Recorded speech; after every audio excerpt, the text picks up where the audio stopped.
for the Falkland Islands swimmer, Oscar Clausen, the 16-year-old, taking that one home in 1:10.52. Just bang on his entry time, almost a couple of tenths shy of the 1:10 entry time. Well, the other two swimmers well inside their entry time, so great start here. Rory Evanston in 1:12.58. And Luke Gilbert in 1:13.50. So that's a nice improvement for the two swimmers in second and third. And Oscar Clausen, well, entry time 1:10.00. Do you think that was an estimated time, Lynn? So I don't know. I'm not even sure what the qualifying conditions are. I think they're supposed to be real times, but it is an event that there's generally a little bit of slack on because it's not competed so often. I was looking at some of the entry times that we've got, and it's really difficult to tell what people are going to do because the entry times, certainly from the faster swimmers, are from the Swim England Winter Championships, which of course were last year. Well, in December. I don't know where they held them. Don't think they held them in Sheffield, do they? Do you get to compete? I've been once to the Winter Championships in Sheffield, and it's short course. They split the pool. Yes. So the long course pool, but they run it at the same time. So there's two races going on at exactly the same time. So it's quite a sight to see, actually. It is. I mean, I've swum the Masters, the Swim England Masters that they hold in October, and they split the pool for that one as well. And it's busy. It's really busy. Intercounties is held there, I think, as well in short course mode with both sides of the pool being used. We can do that in Glasgow. You know, Tollcross has got the capacity to be able to be split into two pools. Aberdeen not so, because the boom comes out of the bottom of the pool floor. So one side is 25 metres long and the other side is 23.5 metres long, which isn't really a recognised distance. No, you'd want to swim in the 23.5 one, wouldn't you? Definitely. Might put you off a little bit, though. Yes. Mess with your stroke count. Right, on to Heat 2 then. So who have we got then? We've got Stephen Thomas in lane 1, Milo Bergman in 2, David Golden Cole in lane 3, Matthew Hamlin in 4, and Inuk Treur in lane 5.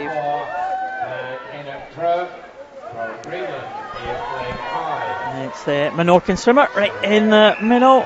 David Golden Cole, 21-year-old. He had the fastest entry time. We're not at the seeded heats yet, so we'll see some of the top performers in the 3 heats to follow. But a good start from Stephen Thomas right out there on the far side for St Helena. We saw the two St Helena swimmers the other day, and they've been going pretty well then. Yeah, they're not featured on the medal table yet, but they've been swimming really well. And it's been caught now by the swimmer in lane 4, so that's Matthew Hamlin. Nice breaststroke from Matthew. And just holding his own at the moment against David Gullen Cole, but the race between these two, David Gullen Cole just going past Matthew Hamlin there to take heat 2, 1:05.11, 1:05.58 for Matthew in second place, and 1:06.14 Stephen Thomas finishing there in third place. Yeah, again, another swimmer bang on the entry time there, 1:04.98 and a 1:05.11 at the end for the swimmer from Menorca. So 1:05.11, decent time. Looked a good freestyle, looked strong there, didn't he, the Menorcan at the end? My goodness. Yeah, he really got some momentum just coming off the wall there from the breaststroke, and Matthew Hamlin was in his sights, and he was obviously very determined to just go past him. So moving on to the seeded heats now. Here we got Isaac Dodds in the centre lane. Got another Menorcan in lane number 1, like Lufru Florit. Hilmer Bergman from Gotland in lane number 2.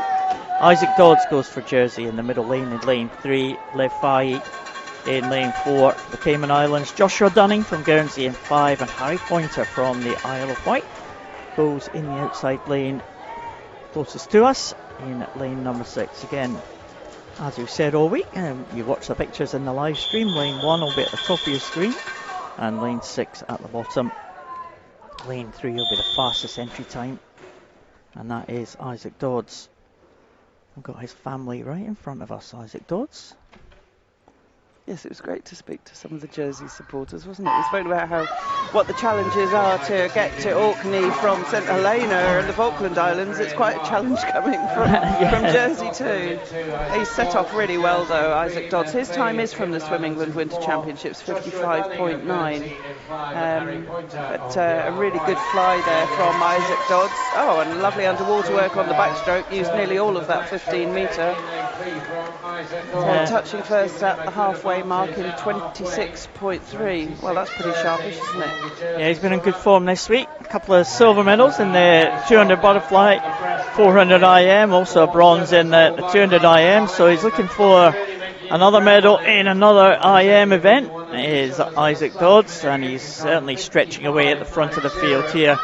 Not to mention the relay teams as well for Jersey, who have been highly successful just behind the Isle of Man team. But here comes Isaac Dodds into the finish now, and he will touch the wall at 58.37. Good swim for Isaac Dodds. 1 minute .69 for Hilmar Bergman from Gotland. That could be an important touch. 3/100ths ahead of Lev Fahey, I think, from the Cayman Islands. We'll wait for confirmation of that result. The scoreboard in the venue is flashing and playing up a little bit, but let's hope that these swims are all valid. Yes, I think that was a confirmed result there, wasn't it? But yeah, we lost a few of the swimmers. Weren't sure what happened there. We spoke to Isaac Dodds' granny earlier on, right in front of us, and she was telling us that he's going to graduate from Bath University tomorrow, so he's flying back down to London, then across to Bath for his graduation tomorrow. So many congratulations to Isaac Dodds. He'll have another final tonight though, I'm sure, with that 58.37 before he jets off for his graduation. Yeah, just the 4 swimmers that are entered in on times underneath the minute mark, but they were mighty close actually, some of those in the heat that we've just seen. But the swimmer who's underneath the minute mark, another swimmer from Jersey, Philip Nowacki. He's had a great meet, hasn't he?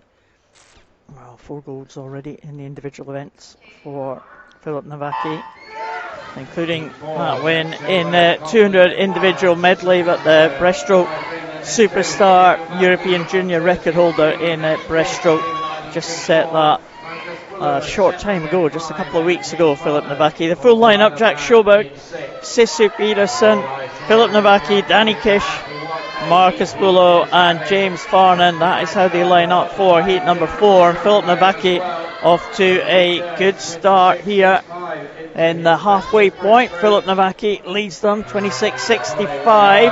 And well, look at the breaststroke for Philip Nowacki.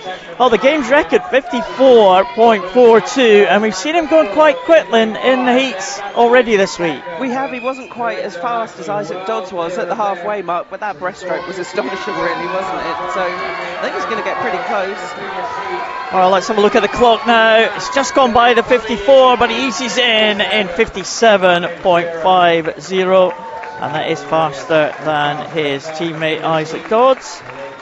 And in second position, it looks like Sissu Pedersen in lane number 2, 101.07. So that will lie him, I think, maybe in 5th at the minute. There was 3 faster than him, I think. Yeah, there was a couple of 100s in that first seeded heat. But yeah, Sissu's from Greenland, so good to see him swimming so well. Just one more heat to come. 2 swimmers entered in on times under a minute into this one. That's Harry Robinson in the centre, who we haven't seen on the podium, I don't think. Oh yes, we did. Oh yeah, he won the backstroke winner. Gold in the 50 back. And yeah. he's also been an integral part of that Isle of Man dominant men's relay team that we've seen over the last couple of days.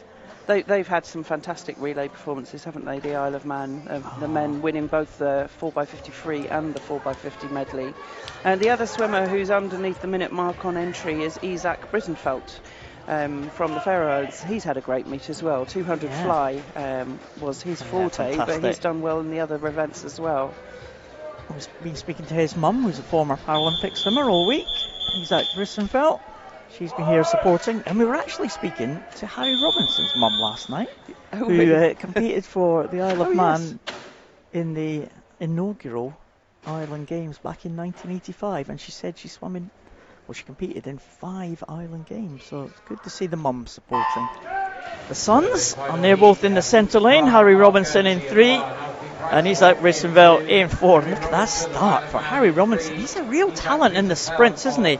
Watch out for this backstroke for Harry Robinson in lane number 3. Look at this. What work he's got underwater. Fantastic for Robinson. This is impressive. Really highlights the importance of that streamlined position and the underwater work. The backstroke and the fly on the underwater, obviously they're the same, just the other way up. But yeah, he's extraordinarily good at both of those. And breaststroke's not bad either.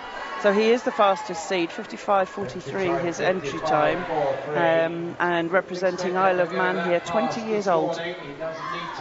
And Alfie Price going well for Orkney in lane number 2, the 16-year-old trying to make his way into another final. Just missed out on the medals last night, Alfie Price, but here comes Harry Robinson into the wall, 56.22 for him. That's the fastest we have seen.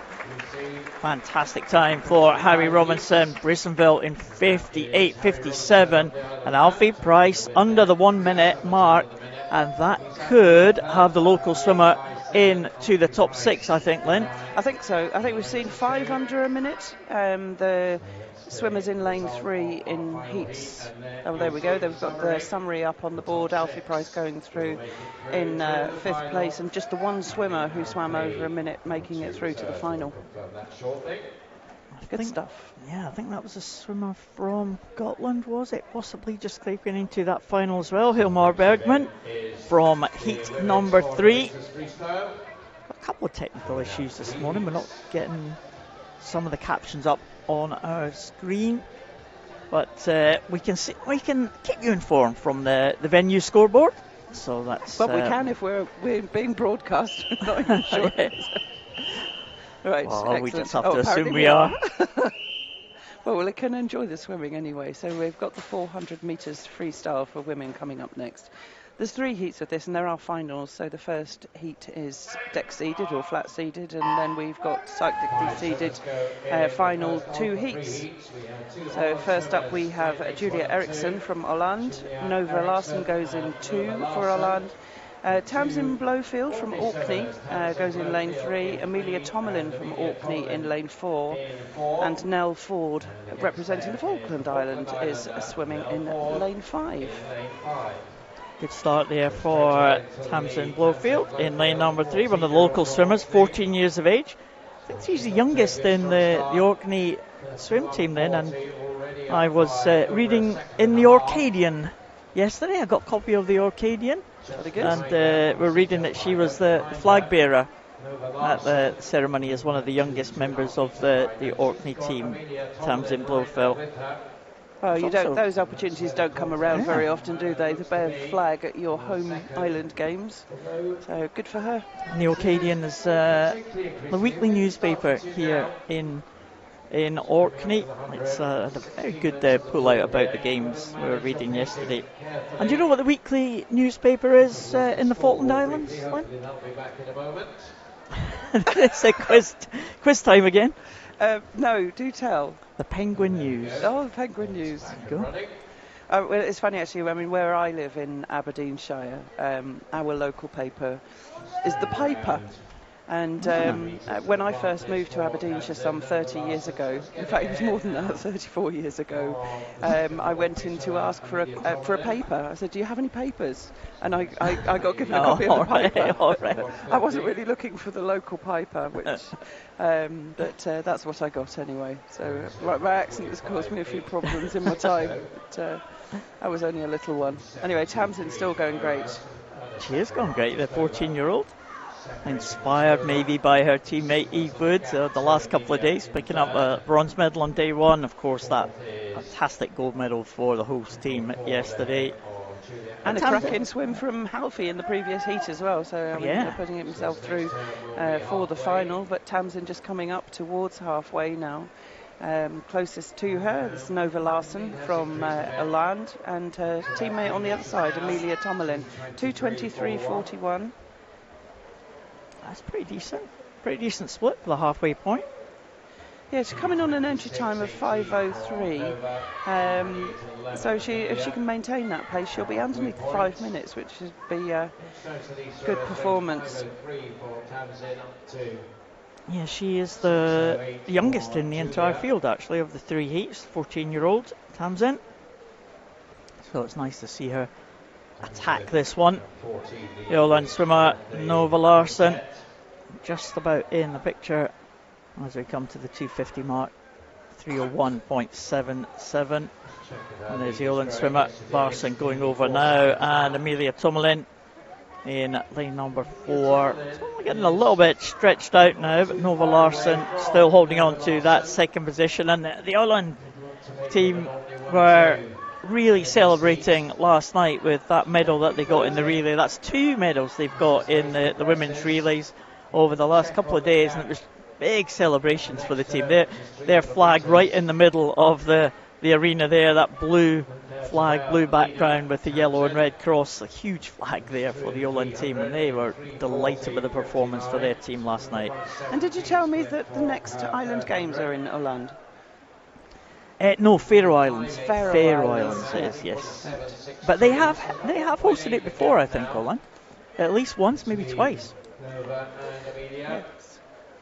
Right, where are we? Still Tamsin. Just coming up to go past Julia Eriksson in lane 1. Well clear, I think.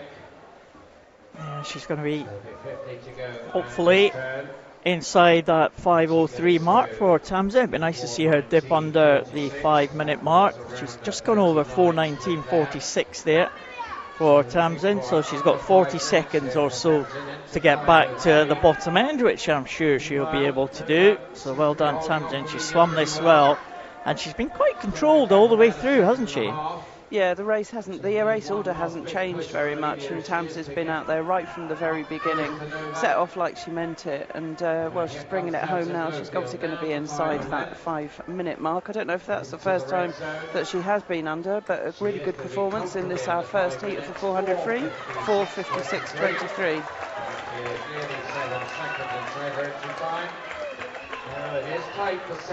So here's a second battle for them. Is it going to be Orkney 1-2? Oh, not quite. Nova Larsson holds on, 5:06.98. And Amelia Tomlin, 5:07.01. 3 100s separating those two, and 2 excellent times. Their improvement on the entry time, so it's Orkney 1 and 3. Just split by Nova Larsson. And 2 swimmers still left to complete the distance. Julia Eriksson on the top end of the pool, and the Falkland Island swimmer Nell Ford, I think, is coming in now. I think this is Nell coming to the finish. 5:46 for Nell Ford from the Falkland Islands, just outside her entry time, but Julia Eriksson with an entry time of 6:05 has improved that to 4:56, so well done. Again, we'll try and keep you abreast with the times. Hopefully we'll get the captions up soon.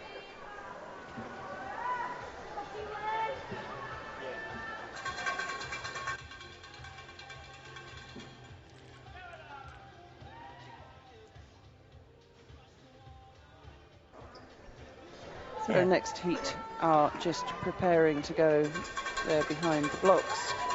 Caroline Robinson,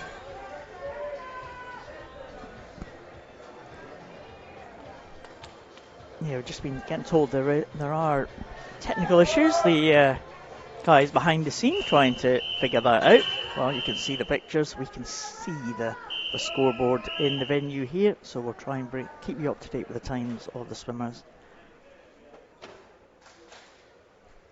And you started to sail in. Caroline Robinson. yes, I did. From Shetland is in lane 1, and then we got distracted. Lauren Dennett from the Isle of Man is in lane 2. Clara Ginnis, we have been told that we pronounced is in lane 3 from Jersey. In lane 4, it's Delphine Riley from Guernsey.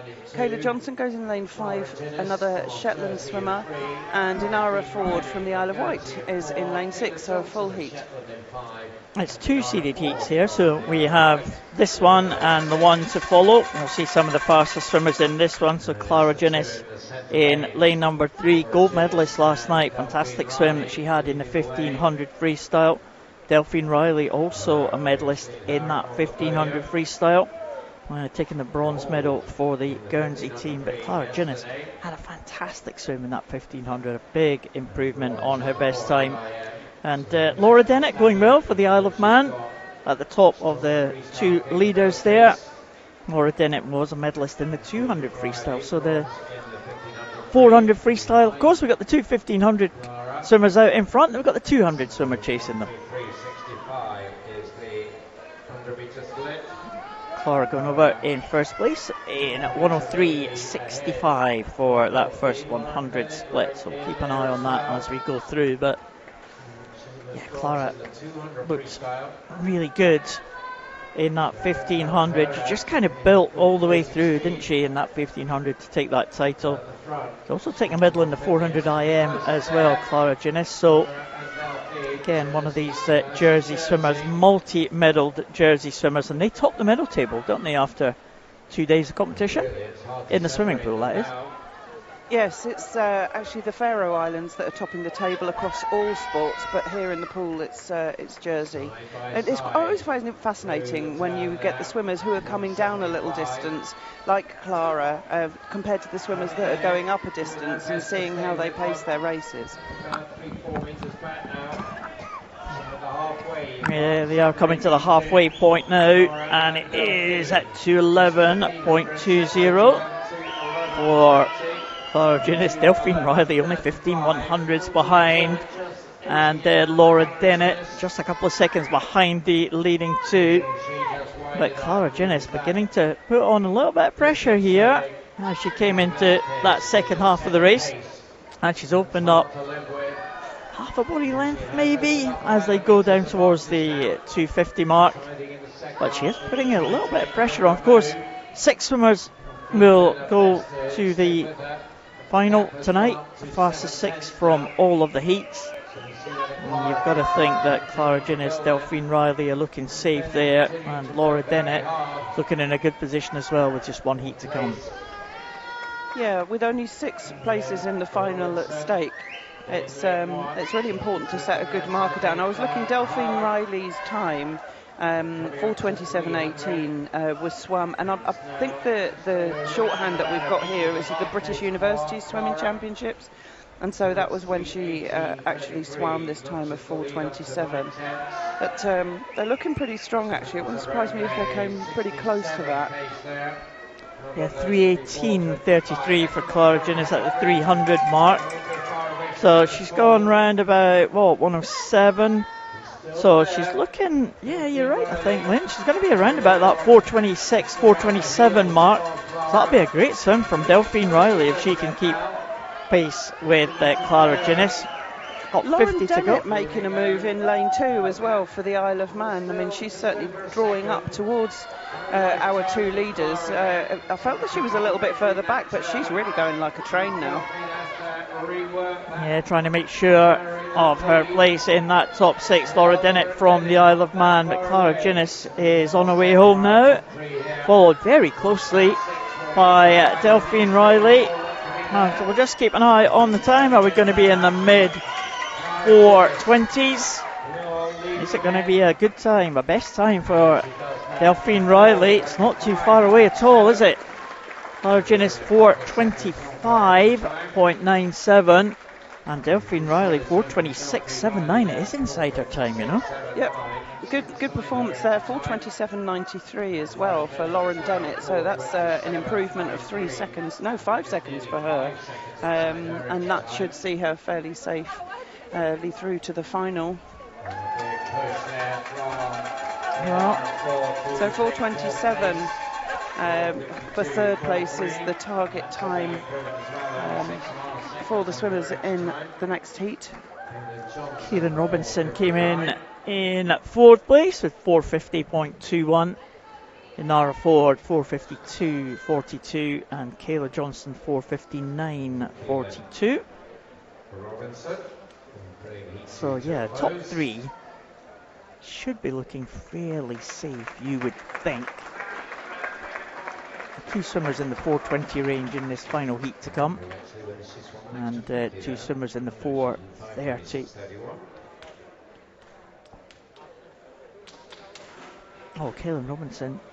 Well, we did say, oh, she must have been overtaken there in that 400, because the time coming up for her, 5:26.31. Yeah, and the timekeeper Robinson came up to collect the time there, although it had been shown as finished. Well, I'm not even sure she swam an extra 50. Or maybe she was overtaken. Looked to be swimming well towards the end. So, I mean, it's 16 lengths of the pool. It's easy to lose count.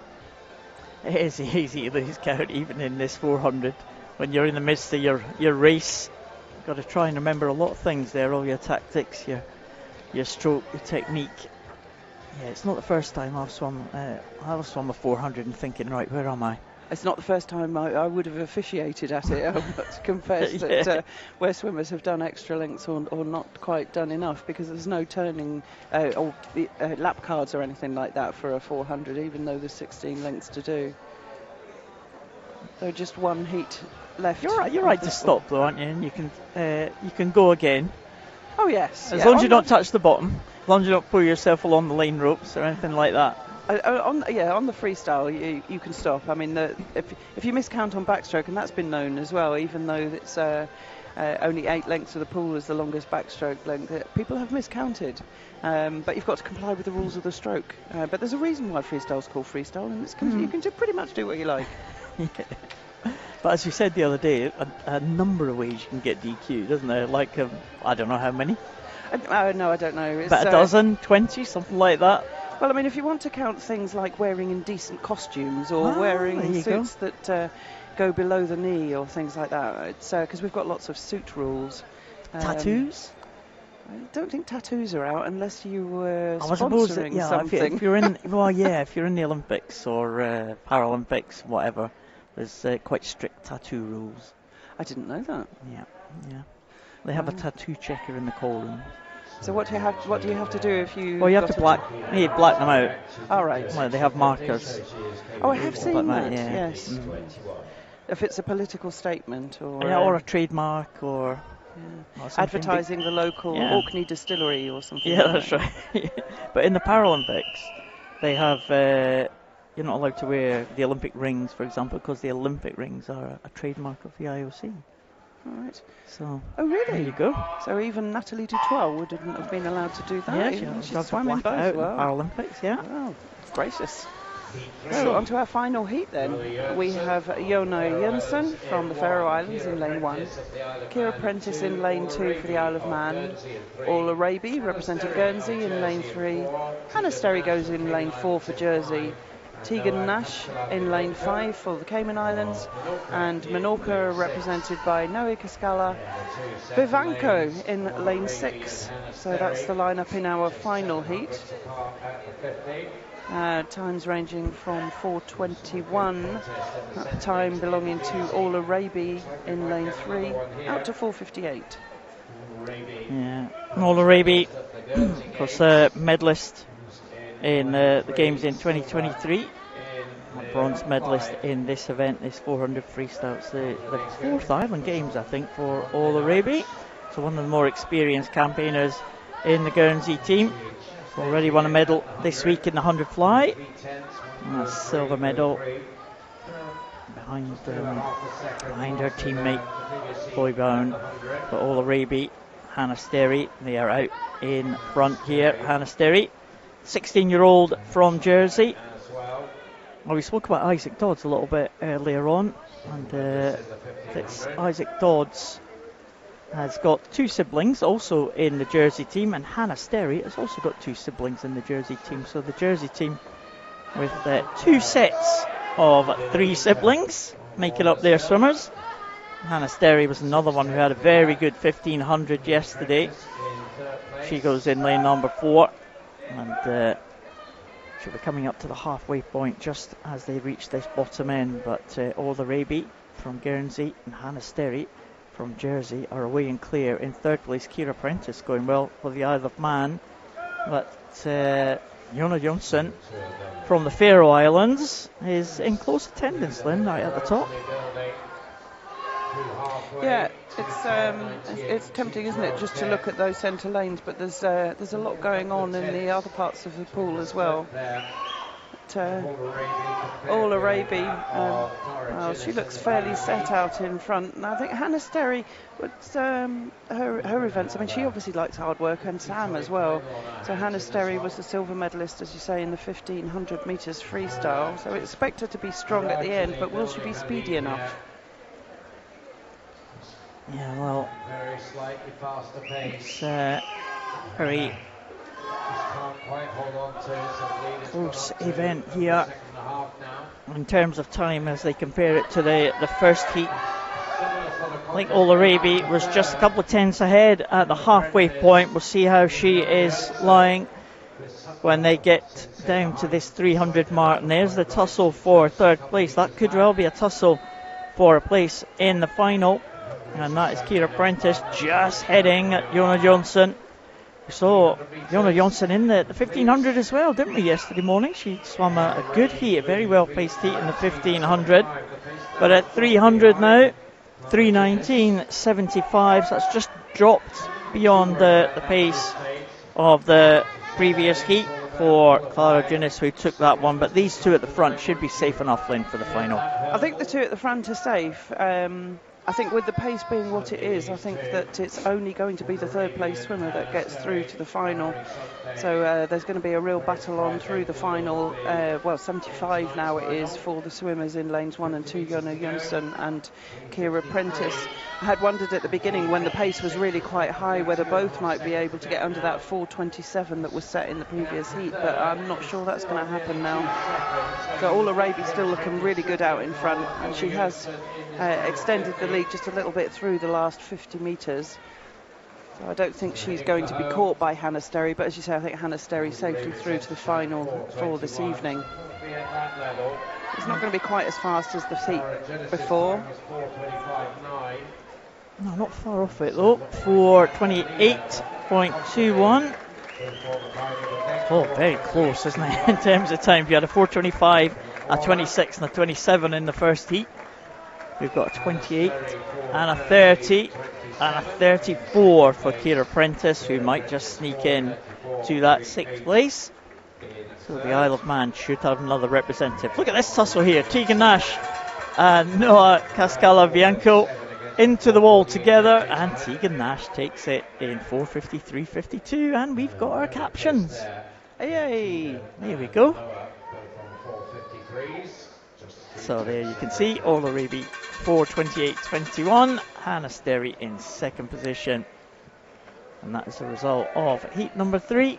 Ola Raby, Hannah Sterry, they will be in the top 6, as will Ciara Prentice, we think, just ahead of Jonna Jonsson.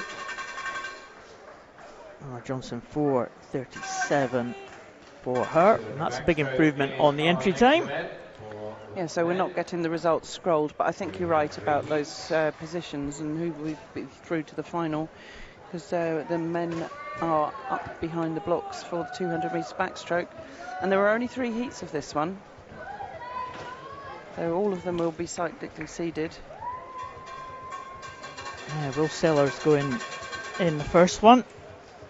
Well, it's 200 metres backstroke, and he's the reigning champion, I think, Will Sellers, from the Cayman Islands. Won the gold last time at the Island Games in Guernsey in 2023. He's already a medalist for the Cayman Island team here. 400 metres individual medley, bronze medalist the other day. And goes alongside Finlay Geddes for the Shetland Islands, who was also a finalist at the Island Games last time in Guernsey. Finished in 6th position.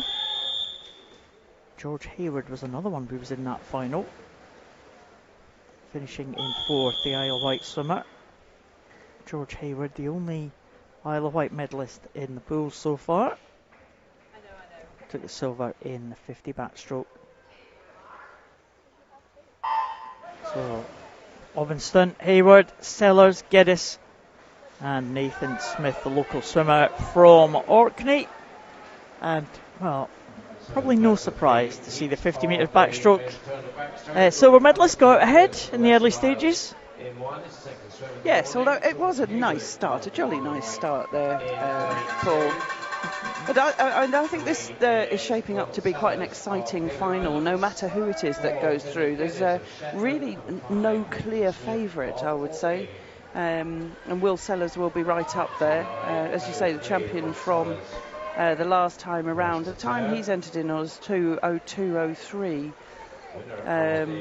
Which is from the Winter Championships last year, and a lot can have changed. He's only 19. However, he's having a battle at the moment with George Hayward, Isle of Wight swimmer, and between these two, I mean, potentially just two going through from each heat. It's not a rule, but very often it is just the two that go through.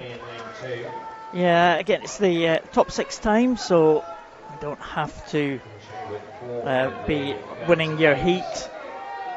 Yeah, we could say we saw 3 or 4 swimmers go through from a single heat here, but here's the swimmers coming down now. Hayward and Sellers, they are absolutely stroke for stroke. Hayward holding on really well as they come into this turn. We'll have 50 metres to go in this one, and they're absolutely together. Look at that, a tenth of a second separating them as we go through. And Finlay Geddes in 3rd place, trying to pull himself back into contention. And Finlay Geddes try to just, got to go as fast as he can. Finlay Geddes, give himself a chance of making that top 6. Going to be a tough ask though, because these two, George Hayward and Will Sellers, are coming away, and they have a big lead over Finlay Geddes, who's trying hard in the closing stages here. But 2:06 for Sellers, 2:06.94 for George Hayward, and 2:12.68. So that looked good from the leading two. Will Sellers, 2:06.00. You would think would be good enough, and you would think George Hayward, 2:06.94, would be good enough as well. For George, entered on 2:20, so that's a massive improvement on that. 2:12.68 for Finlay Geddes, finishing 3rd. Thank you, swimmers. Leave the pool using either side.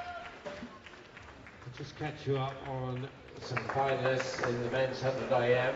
Well, Will Sellers Harry Robinson, looks like he's confirmed as the top spot there, 2:06.00. George Hayward in 2nd and Finlay Geddes in 3rd. That 2:12.68, Lynn. Well, that's going to be tough, isn't it, to make the final for Finlay Geddes, but it was a good time, wasn't it? 2:12.83 is entry time, so he'll be pleased with that one. Yeah, nice. I mean, George Hayward as well, cracking time for him, the Isle of Wight swimmer. He came in on an entry time of 2:20.90, so nearly 14 seconds of an improvement for him. Well, just showing that it's not just the 50 metres, he can do that 4 times over. On to heat number 2 then. So I think there's only 15 swimmers in total contesting this one. So we will keep 6 and lose 9. Mark Morrison goes in lane 1 for the Western Isles. In lane 2 it's Cameron Lee from Guernsey. Isaac Thompson goes in lane 3 for Jersey. Lev Fahy from the Cayman Islands in lane 4. Kieran Smith is in lane 5 representing Orkney. And look at that beautiful arrowhead formation. It's almost by design, isn't it? You That's think what we that like to see. That pleases me, that. Yes, let's see how it stays. Isaac Thompson, though, he's the fastest entry into this heat, 1:59.03, and another time from the Swim England Winter Championships, where he was the runner-up in the B final, and that's where this time came from. So what's he been doing? I mean, he's only 17 years old. I would like to think that there had been some progress from December last year. Obviously, we won't see that until the final, and but he's doing a bit of good work here and to qualify for that. Yeah, he's looking very good actually. He's not hanging about at all here in the early stages. 59.07 for Isaac Thompson. He was also a medalist in that 50 metres backstroke final as well. I think from memory he was in one of the outside lanes and sneaked the bronze medal from the outside lane after just being pipped in the final of the 200 butterfly earlier on day one of competition, but he's certainly looking like he might be in one of the centre lanes here if he continues with this one, because this is an impressive performance as well. 130.68, so he is going to be there or thereabouts, certainly low 2 minutes if he continues this pace. Lev Fahey from the Cayman Islands in second, and Cameron Lee in third from Guernsey. Well, it'll be interesting to see what kind of times that these guys can go.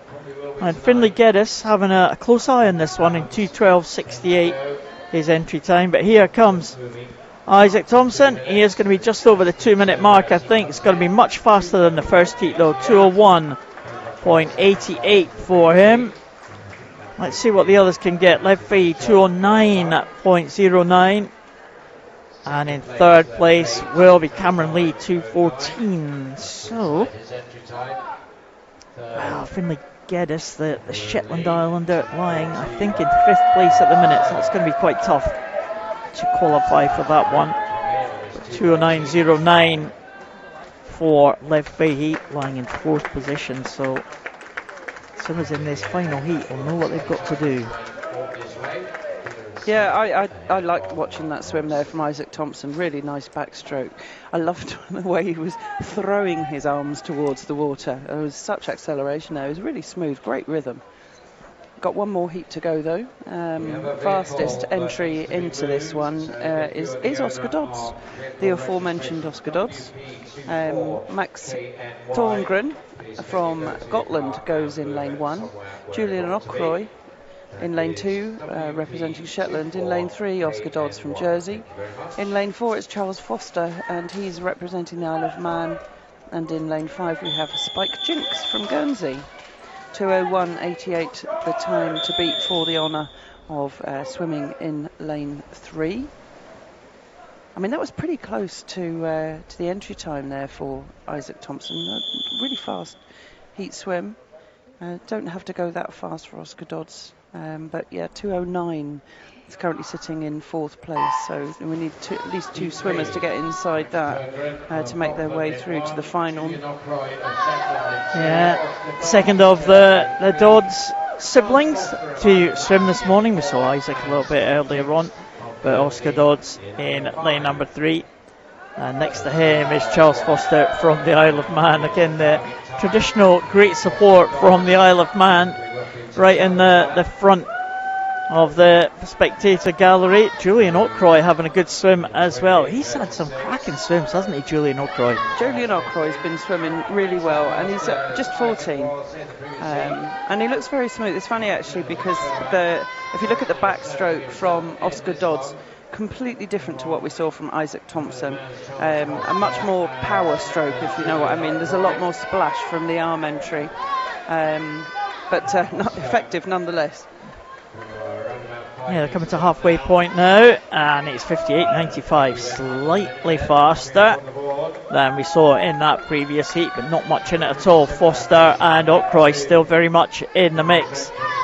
Well, Ockroy again, he's been flirting with the finals, hasn't he? He's been there or thereabout. He's been in 6th place, he's been in 7th place, he's been right on the cusp of making a number of finals, and he's made it through to a couple, but can he do this one? He's probably got that 2:09.09 as a target for him, Julian Ockroy. The leading two are looking safe at this point. Oscar Dodds looking really good, Charles Foster in second. And let's see what Ockroy can get. 138.60 for the Shetlander. Yeah, he was through to the final for the 400 metres individual medley, although not seeded as 6th fastest. Not everybody is electing to swim all of the finals that they qualify for. It's a busy meet, just 4 days, and everybody's in lots of events. So fingers crossed for him. He's swimming really well. Oscar Dodds coming in there now, 2:02.66, so pretty close to that time that we saw from Isaac Thompson in the previous heat.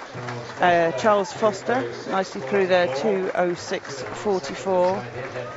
And look at that, Julian Ockroyd, 2:11.12. Do you know, he wasn't far off that 2:09. Wasn't indeed. 2:17 his entry time, and he's improved that to 2:11. He's been smashing his entry times this week.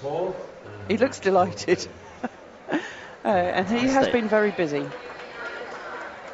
And again, he'll probably be lying in about 7th place, I think. He's ahead of his teammate Finlay Geddes, who swam 2:12.68. So the youngsters got the bragging rights on that 200 backstroke.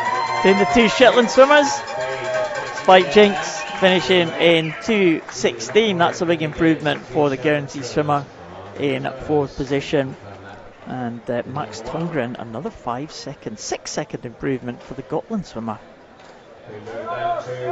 So we've got through the finalists for the women's 400 freestyle now.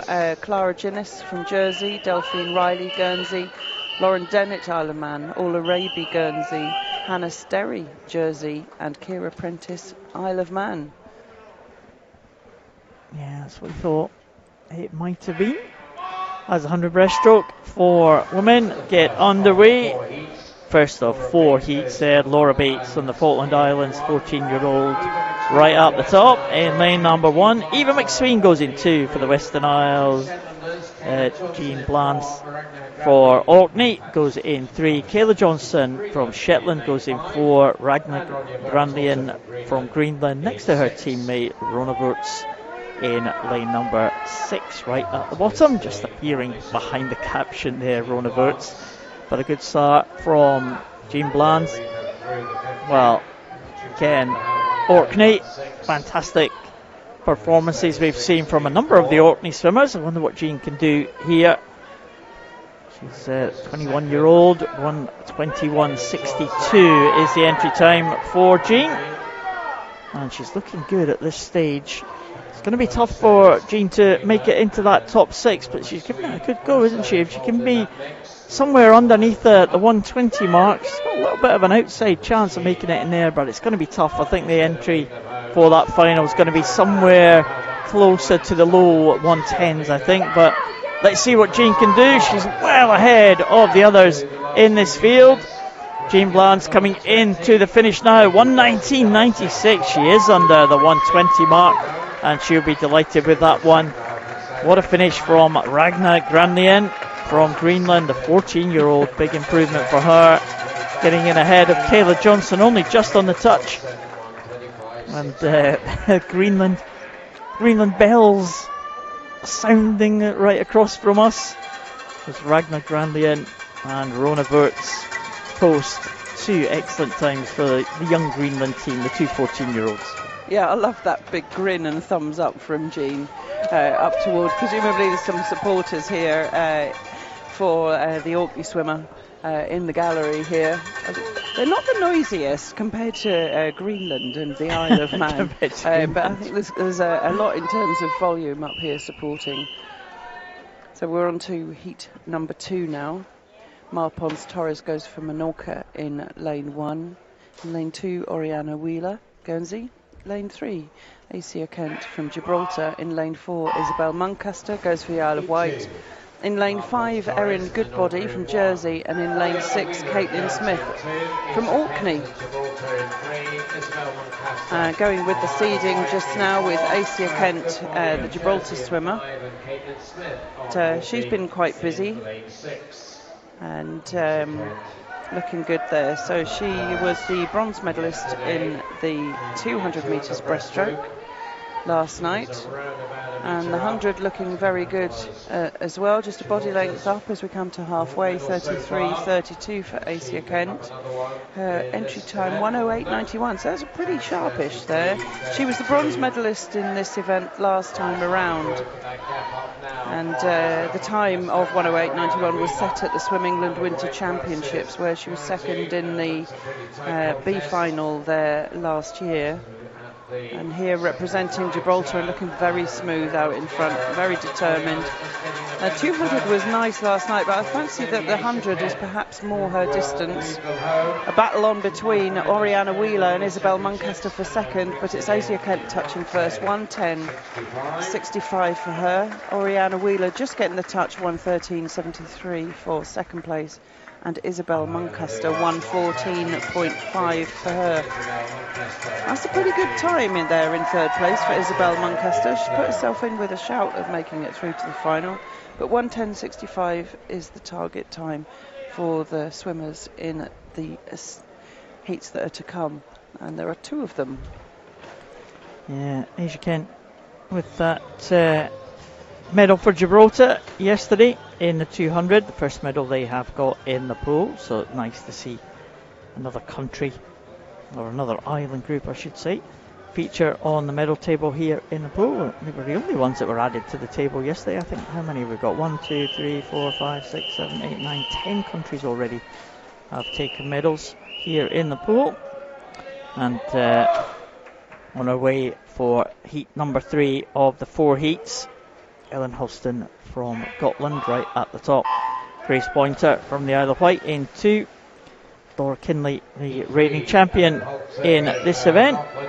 She goes in lane 3 for the Isle of Man. Leah Osberg Horsted, that blue cap of the Faroe Islands, medalist, bronze medalist in the 50 breaststroke, also part of that Faroe Islands relay team yesterday. Caitlin Sullivan goes for the Cayman Islands in 5, and Ellie Brolin from Gotland in the outside lane. So the 2 outside lanes belong to the Gotland swimmers, but right in the middle it is Leah Osberg Horsted and Laura Kinley. Well, Laura Kinley, we talked about flag bearer. She was the flag bearer for the Isle of Man at the ceremony earlier this week, Lynn, and she is swimming in her 7th Island Games, Laura Kinley, and she's had some tussles with the likes of Cara Hanlon, who goes in the final heat over the years. Laura Kinley now just about holding off the challenge from Leah Osberg Horsted, Faroe Islands swimmer, the 17-year-old. But Kinley showing her experience here. Can she get under the 110 mark? Just over there, 110.49. But that is the fastest that we have seen so far for Laura Kinley. 111.12 for Leah Osberg Horsted. It was great underwater work from Leah Osberg Horsted on that last turn, and I really thought she might have had the momentum to come through past Laura Kinley, but as you say, that experience and her strength towards the end held good. That was a good race. Yeah, she did well there. Both the swimmers did well, and that should be good enough for them to make the final.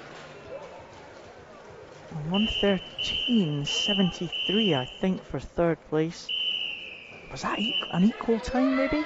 We on for a swim off? I can't remember. I've written that down. Oh, we haven't seen any swim offs, have we? 1:13.73, but my writing's so bad I wasn't sure if it's 1:13.78. We'll find out in a minute. On to the final heat then. Wilma Danielson representing our land in lane 1. Hannah Sterry again in lane 2 for Jersey. In lane 3 it's Cara Hanlon from the Western Isles. Chloe Bown in for Guernsey in lane 4. Ellen Wolverlin in lane 5 for our land. And Zoe Nert from the Isle of Man goes in lane 6. Well, I can't see past Cara Hanlon for this one. It's not like I want to doom her or anything like that, but we've seen her win the 50 and the 200, both in... In fact, the winning time for the 50 was not a games record, but she had set one in the morning. And she's looking supremely confident and competent out in front. Chloe Bown giving it her best shot in lane 4, but Cara Hanlon really going well. So entry for Cara Hanlon, 1:05.86. I mean, that's super fast, isn't it? And the game's record is 1:07.28, and that belongs to Cara from 2 times ago. I'll keep an eye on this one then. 1:07.28 is just slipped by, but not by much. 1:08.18 for Cara Hanlon. Well, you would not bet against that going in the final tonight. Chloe Bown trying to add another medal to her tally. I think she's top of the individual medal table so far in the pool with 4 gold medals, equal to Philip Navaki. But Cara Hanlon, 1:08, will make it into the top 6. Chloe Bown will make it into the top 6 now. Now we're going to have to keep an eye on the times to see if 1:13 is 73. If I've written it down. Oh, it is a tie. It is a tie. I was well right. Spotted. Well spotted. Oh well, an extra little bonus. Well, there we go. Cara Hanlon will be in. Okay. Chloe Bowen will be in second position. 1:10.80. In fact, behind Laura Kinley. So that's the old rivalry. Cara Hanlon in her 6th Island Games. Laura Kinley in her 7th.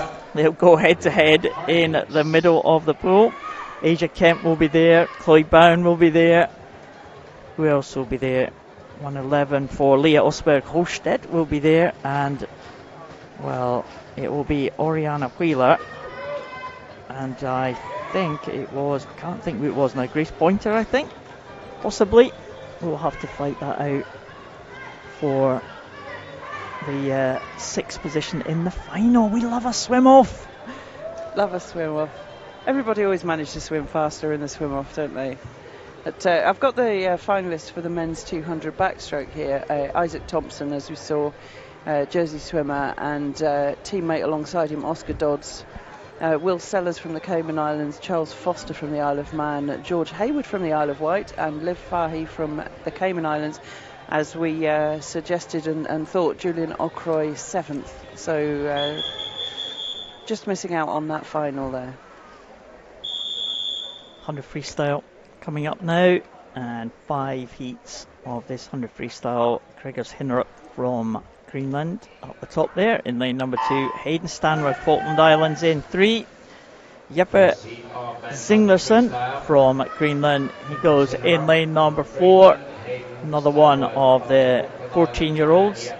Greenland team, I think there's quite a lot of 14-year-olds in the Greenland team. We had a Greenland day yesterday. Number of facts that we got from their coach yesterday, and he was being delighted with the performance of the Greenland swimmers. But Hayden Stanworth at the moment, Stanworth I should say, from the Falkland Islands, the 16-year-old, has taken up the running in this one, this first heat. Yes, he was acknowledging that it is indeed a very young team, produced out of their one pool that they have in Greenland. But a young Jeppe Ingelsson is going well, as is Gregors Hinnerup. Hayden Stanworth going the best of everyone so far. Let's see what he can do. The 16-year-old, 104.62, the entry time. And 101.85. Well done to Hayden Stanworth. That's an excellent time for him. And it is Gregors Hinnerup 105.85. 105.44 for Gregors Hinnerup. And 106.74 for Singleton. And that, I think, is 3 improvements on the timeline. Excellent. That's what we want to see. What's a St Helena head-to-head in Heat 2? Stephen Thomas and William Caswell, I think they're the only 2 swimmers from St Helena, and they're side by side. Oh, who's going to take this one? Stephen Thomas, the 19-year-old, William Caswell, the 17-year-old. Hugo Mirren from Ireland in 3, Craig Burton from Orkney in 4, and Milo Bergman from Ireland in lane number 6. Our colleague Duncan was telling us a very interesting fact about Åland, about how many islands were in the Åland group. You didn't believe it, did you? No, I thought it was about 7. 20,000. 20,000 islands for 28,000 people. You could almost have one each.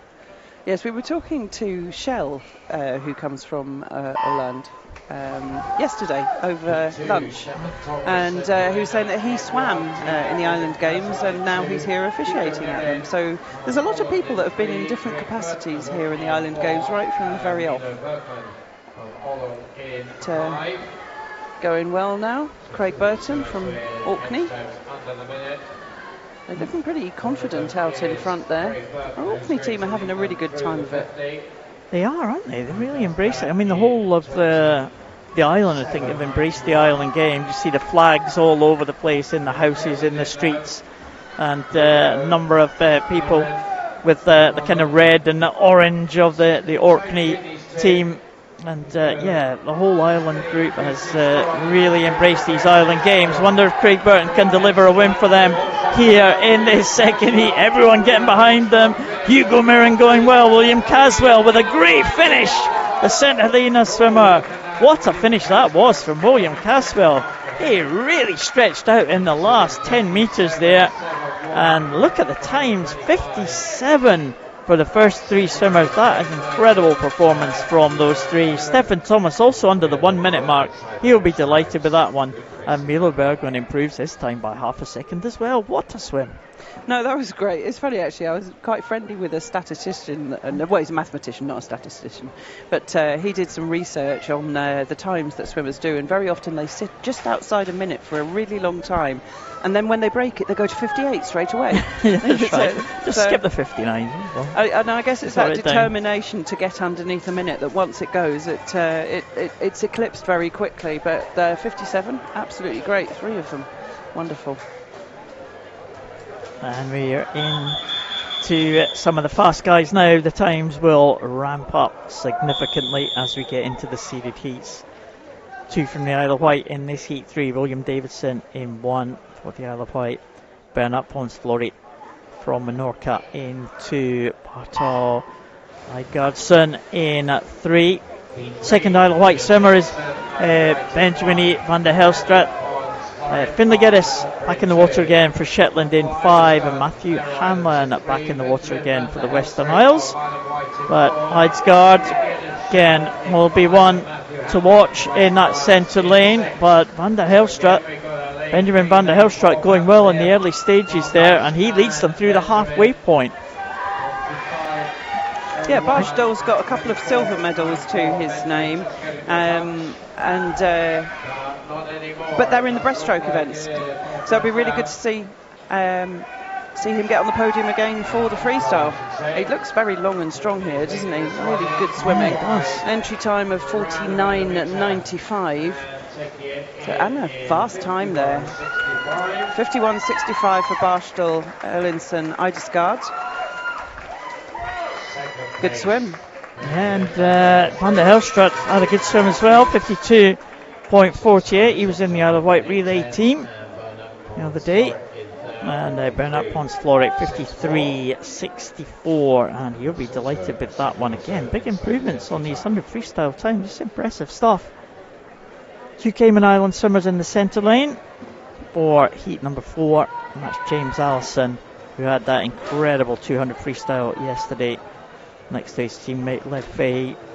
Tom Sterry, one of the Sterry siblings, goes in lane number 1. Joe Carter for Shetland, who's had a busy programme, he goes in 2.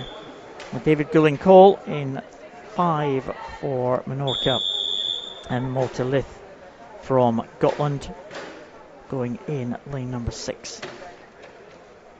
Allison was fantastic yesterday, wasn't he, in that 200 freestyle?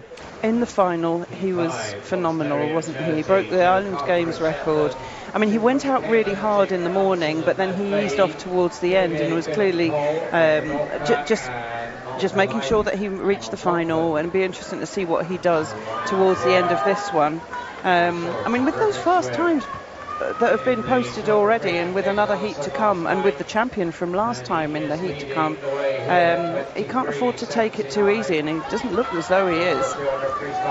Entry time 49.54 for James Allison, but he was phenomenal last night, so it looks as though he's going to I don't know, is he starting to ease off again? No, he's very powerful. Well, what's a cracking swim there. Just outside his entry time, 50.10. I thought he was going to ease off again.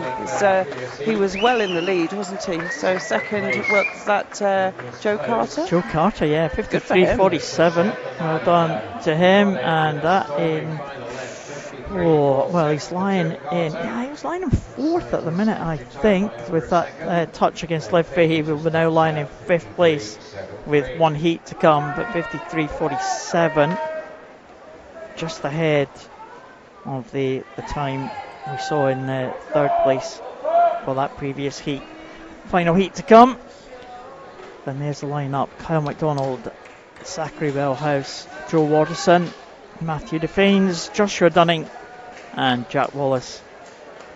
Again, Orkney represented in this one by the 18-year-old Jack Ross. But Joe Watterson, the reigning champion, as you said, Lynn, silver medalist yesterday in the 200 freestyle behind James Allison. I wonder if it's going to be a head-to-head again between these two in that final. I'm sure others will have something to say about that, but Joe Watterson will start as the favourite in lane number 3, reigning champion from last time with that entry time of 48.84. Strong start for Watterson. Matthew Defane's close by for Jersey in lane number 4, and again, the Isle of Man team have been incredible, especially that men's relay team. They're absolutely dominant, those two men's relays we've seen so far. Really strong second length there, though, from lane 4, Matthew Defane's. It's starting to draw up alongside the shoulder of Joel Watterson, because he was well ahead after that fantastic start. It looks like a race on between the two of them. And Zachary Bellhouse is also giving it a good go. Well, here we go into the finish here. Is Matthew Defane's going to spring a surprise? No, he isn't, but it was very close. 51.13, 51.37. And those two times should be good enough for that final. 52.50 might be good enough as well, Zachary Bellhouse. Yeah, I think unfortunately that puts paid to Joe Carter's opportunity there. But, I mean, nothing to take away from him. So Zachary Bellhouse there through into 6th place. So we have got that graphic through, and Joe Carter in 7th. The Isle of Man, like supporters celebrating there as Zachary Bellhouse makes it through just into the final in 6th position. That's going to be another cracking final, isn't it, that one? Really interested to see what James Allison can do in that final. I mean, he was phenomenal last night. But don't know which is his better distance. I mean, that was a big improvement on the entry time that we had last night, and certainly a huge improvement over the time in the morning. And if he can replicate that, then he is in with a shout of becoming the champion. Yeah, I'm just looking at the. Well, there will be a swim off. We're just here for that 100 breaststroke. Oh, that's good. That's good. I'm just looking at the record for that 100 freestyle. And Brett Fraser, who was a very famous sprinter from the Cayman Islands, holds that one. And that'll be a tough record to beat. We're on to the 50 freestyle now. 2 lanes of the pool. And we have 5 heats of this one. And here is the first one. Victoria Techner from Greenland, one of the Techner twins, 15-year-olds. Ella Clement from Falklands.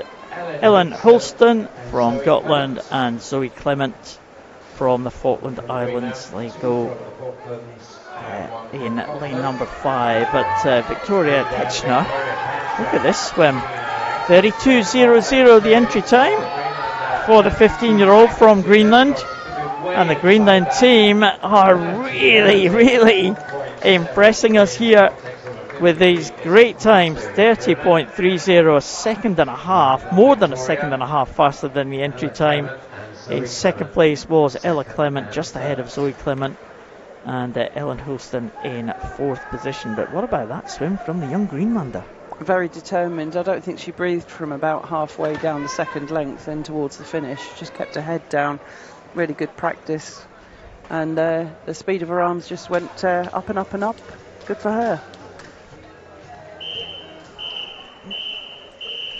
So up next we have Heat 2. Alia MacDonald for the Western Isles in lane 1, Ellie Brolin in lane 2 for Gotland, Ariane Menz from Gibraltar in lane 3, Noah Cascala Vivanco from Menorca in lane 4, Katie Maddox from Gibraltar in lane 5, and Eva McSween swims for the Western Isles in lane 6, and she's going very well. In fact, over here on the swimmer side, looking good. Katie Maddox and Eva McSween, perhaps. It is pretty close, but I think it's the swimmers in 5 and 6, Katie and Eva coming in towards the finish. Katie going well. Katie just gets it, 30.01. So only a little bit faster than the previous one. Eva McSween in 2nd, 30.14, and Ellie Brolin touches 3rd in 30.35. Yeah, well done to the 13-year-old Katie Maddox. 30.01. She would like to dip under that 30-second mark, I'm sure. Our entry time is 29.98, so pretty consistent stuff here. But here is the lineup for heat number 3. Katie Bain from Shetland Islands, Eva Oldfield from Cayman Islands, Alicia Vestergaard from the Faroes in line 3, Sierra Broadbelt. We had a very busy day yesterday. The Cayman Islands swimmer in 4, Molly Staples from Guernsey in 5, and Sky Pride for the Isle of Wight goes in lane number 6. Well, Alicia Vestergaard had a fantastic swim on the anchor leg for the Faroe Islands yesterday in the relay. That was an amazing relay that they had against Guernsey. And can Vestergaard get into the wall first? I think she can with that blue cap of the Faroe Islands. 26.88 and into the 26-second mark here already. Wow. Broadbelt in second, 27.01. And that could be an important touch ahead of Molly Staples, 27.06. Well, it's going to be a tight one to make it through for this. Elisa Vestergaard was the bronze medalist last time around, and she looked very determined again with her head down towards the finish and just powering through towards the end there. We've got home interest in this one. So Jona Jönsson goes in lane 1 for the Faroe Islands. Emmy Hutchison in 2 from Shetland. Eve Wood, the gold medalist in the 50 metres fly, goes in lane 3 for Orkney. Hannah Jones goes for Guernsey in lane 4. Chloe Batty, Isle of Man in lane 5. And Mar Pons Torres in 6 for Menorca. And look at Eve Wood go in lane 3. So I wonder what she will have taken from her victory in the 50 metres butterfly last night. We know she's strong off the walls and underwater, but that's a really, really good show. So can she get close to that 26.88 or even under it from the previous heat? She's going under. Whoa, look at that. 26.16. That is really close to the game's record from Eve Wood there. Ooh. Game's record stands at 26.03. 26.16 for Eve Wood. Well, she's definitely a swimmer on form, isn't she? And look at Emmy Hutchison there, 27.26 in second place. Very impressive. Well, Emmy Hutchison giving herself a chance of making that top 6 as well, but one heat to come, and there it is. 2 from Jersey, Ellie Grant and Megan Hansford side by side. 2 from Åland, that's Olivia Weiroo and Jenny Eckley going 3 and 5. 1 from the Isle of Man, Laura Kinley back in the water again, her 7th Island Games. The Isle of Man swimmer in 4, and Jean Blands from Orkney in lane number 6. What can she do?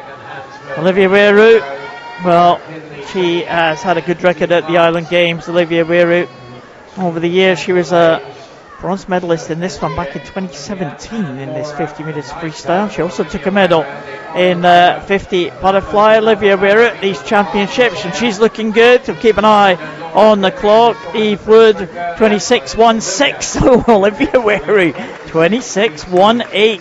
Whoa. A good final in prospect, I think, then.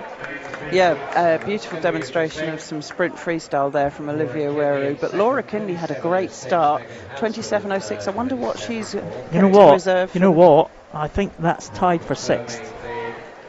Are we going to be spoilt with another? Oh, no, maybe not. No, it's tied for 5th, I think.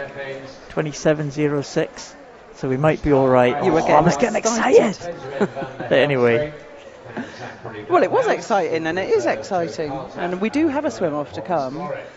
So in the men's 100 freestyle, we know who the finalists are going to be. It's James Allison, Joel Waterson, Matthew Defanes, Barshdal, Eidesgaard, Benjamin van der Helst and Zachary Bellhouse, the finalists there. Joe Carter, I think we'd identified as finishing in 7th place in that men's 100 freestyle. Men's 50 fly to come. And here we come. We'll bring you the finalists for the women's 50 freestyle. It's going to be a tight one, this one. In this men's 50 metres butterfly, Kai de Bono from Gozo right at the top there in lane number 2. Mark Morrison from the Western Isles goes in 3, and 2 from the Falkland Islands, Luke Gilbert and Hayden Stanworth. Been quick turnaround for Hayden Stanworth. We saw him in the 100 freestyle. He's going in lane number 5. He's behind his teammate Luke Gilbert. And Luke Gilbert looks like the one who is going to take this one. 34.09 the entry time. Look at that, 30.99. His entry time's getting absolutely smashed this morning.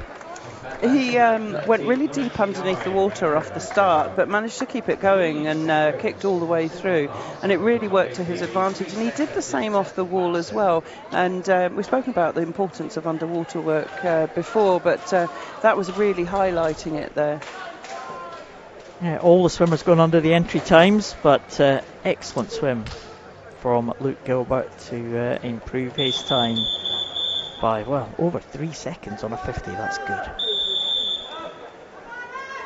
On to heat number 2 then.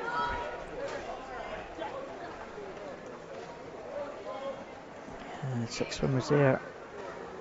Owen Jones, Ines Mon in 1, Karen MacDonald, Western Isles in 2, Spike Jinks and Guernsey in 3, Adam Burns, Gibraltar in 4, Hugo Mirren in 5 from Orlando, Stephen Thomas, St. Helena in lane number 8. Who is going to lead here? Is it going to be the swimmer in lane 3? Spike Jinks going well. Also Hugo Mirren. It looks like Spike Jinks might take this one. The 16-year-old from Guernsey, 28.00 the entry time, 27.53 for him to take this one. Just looking at the entry list there, then it is quick turnaround for a lot of these swimmers. 100 freestyle swimmers straight into the 50 butterfly. It is an event that's quite often crossed over, isn't it? Yeah, we saw that with the women's 100 backstroke and 50 fly as well. There was only 10 minutes between the two events. It's fine if it suits you as a warm-up. Some of these swimmers are in their 20s. We've got somebody who's not in their 20s coming up, haven't we? We've spoken about him, Connor Osborough from Guernsey. The younger swimmers tend to recover more quickly, but they can use it to their advantage as well. They'll be very well warmed up and the blood will be pumping. The adrenaline will be flowing. Absolutely. It's a great atmosphere here and that helps. So lane 1, Nathan Smith. In lane 2, George Hayward. Lane 3, Philip Nowacki. In 4, Alfie Price. 5, Joe Carter. And 6, Sisu Peterson. So Philip Nowacki and Alfie Price battling it out in the 2 centre lanes. The underwater work there from Philip Nowacki, and we've commented on it before, tremendous, but Alfie Price with a very determined effort towards the finish. It's going to be close. 24.72 Philip Nowacki, 24.8 for Alfie Price. Very impressive. 24.8. Wow. That's great stuff from those two swimmers. At the front of the field, Philip Nowacki, 4 gold medals already to his name, including the 100 butterfly, so we know he's a very good butterflyer. Of course, he's a world-class breaststroke swimmer in the junior ranks. Only just managed to get his fingers on the wall first there, ahead of Alfie Price. And talk about Philip Nowacki being just 17, a Jersey swimmer. Alfie Price still just 16 in Orkney. On to heat number 4. By Leifru Florit from Menorca in 1, Joe Swart from Jersey in 2, Joel Watterson, Isle of Man in 3, Danny Kish, Cayman Islands in 4, Connor Osborough in 5 for Guernsey, and Bernard Plonce Florit from Menorca in lane 6. Well, that was a cracking start from Joel Watterson. As you say, not much of a gap there, the Isle of Man swimmer. And great work off the wall as well there for Joel Watterson. Closest to him, Danny Kish from the Cayman Islands. Oh, that does look like 24.38. Good swim there. Joe Watterson took that out from the dive. Danny Kish, 25.15. And Joe Swart in third there, 25.74.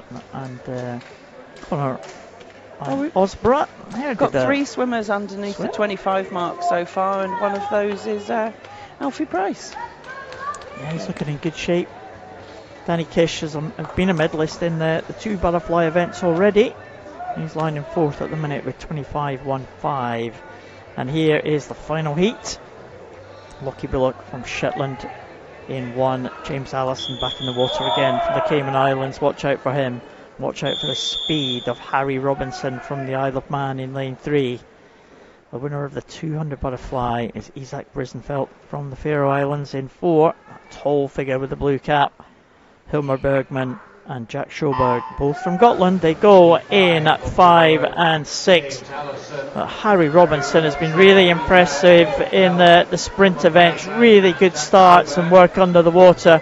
And Robinson leads them through in the early stages. Brisenfeld going well. James Allison, as you might expect, also going well. This is going to be very tight indeed here, but Allison is clearly going to be ahead at the finish. 24.32. It was tight for second, and it was Brisenfeld who took it. 25.36. Allison 25.46.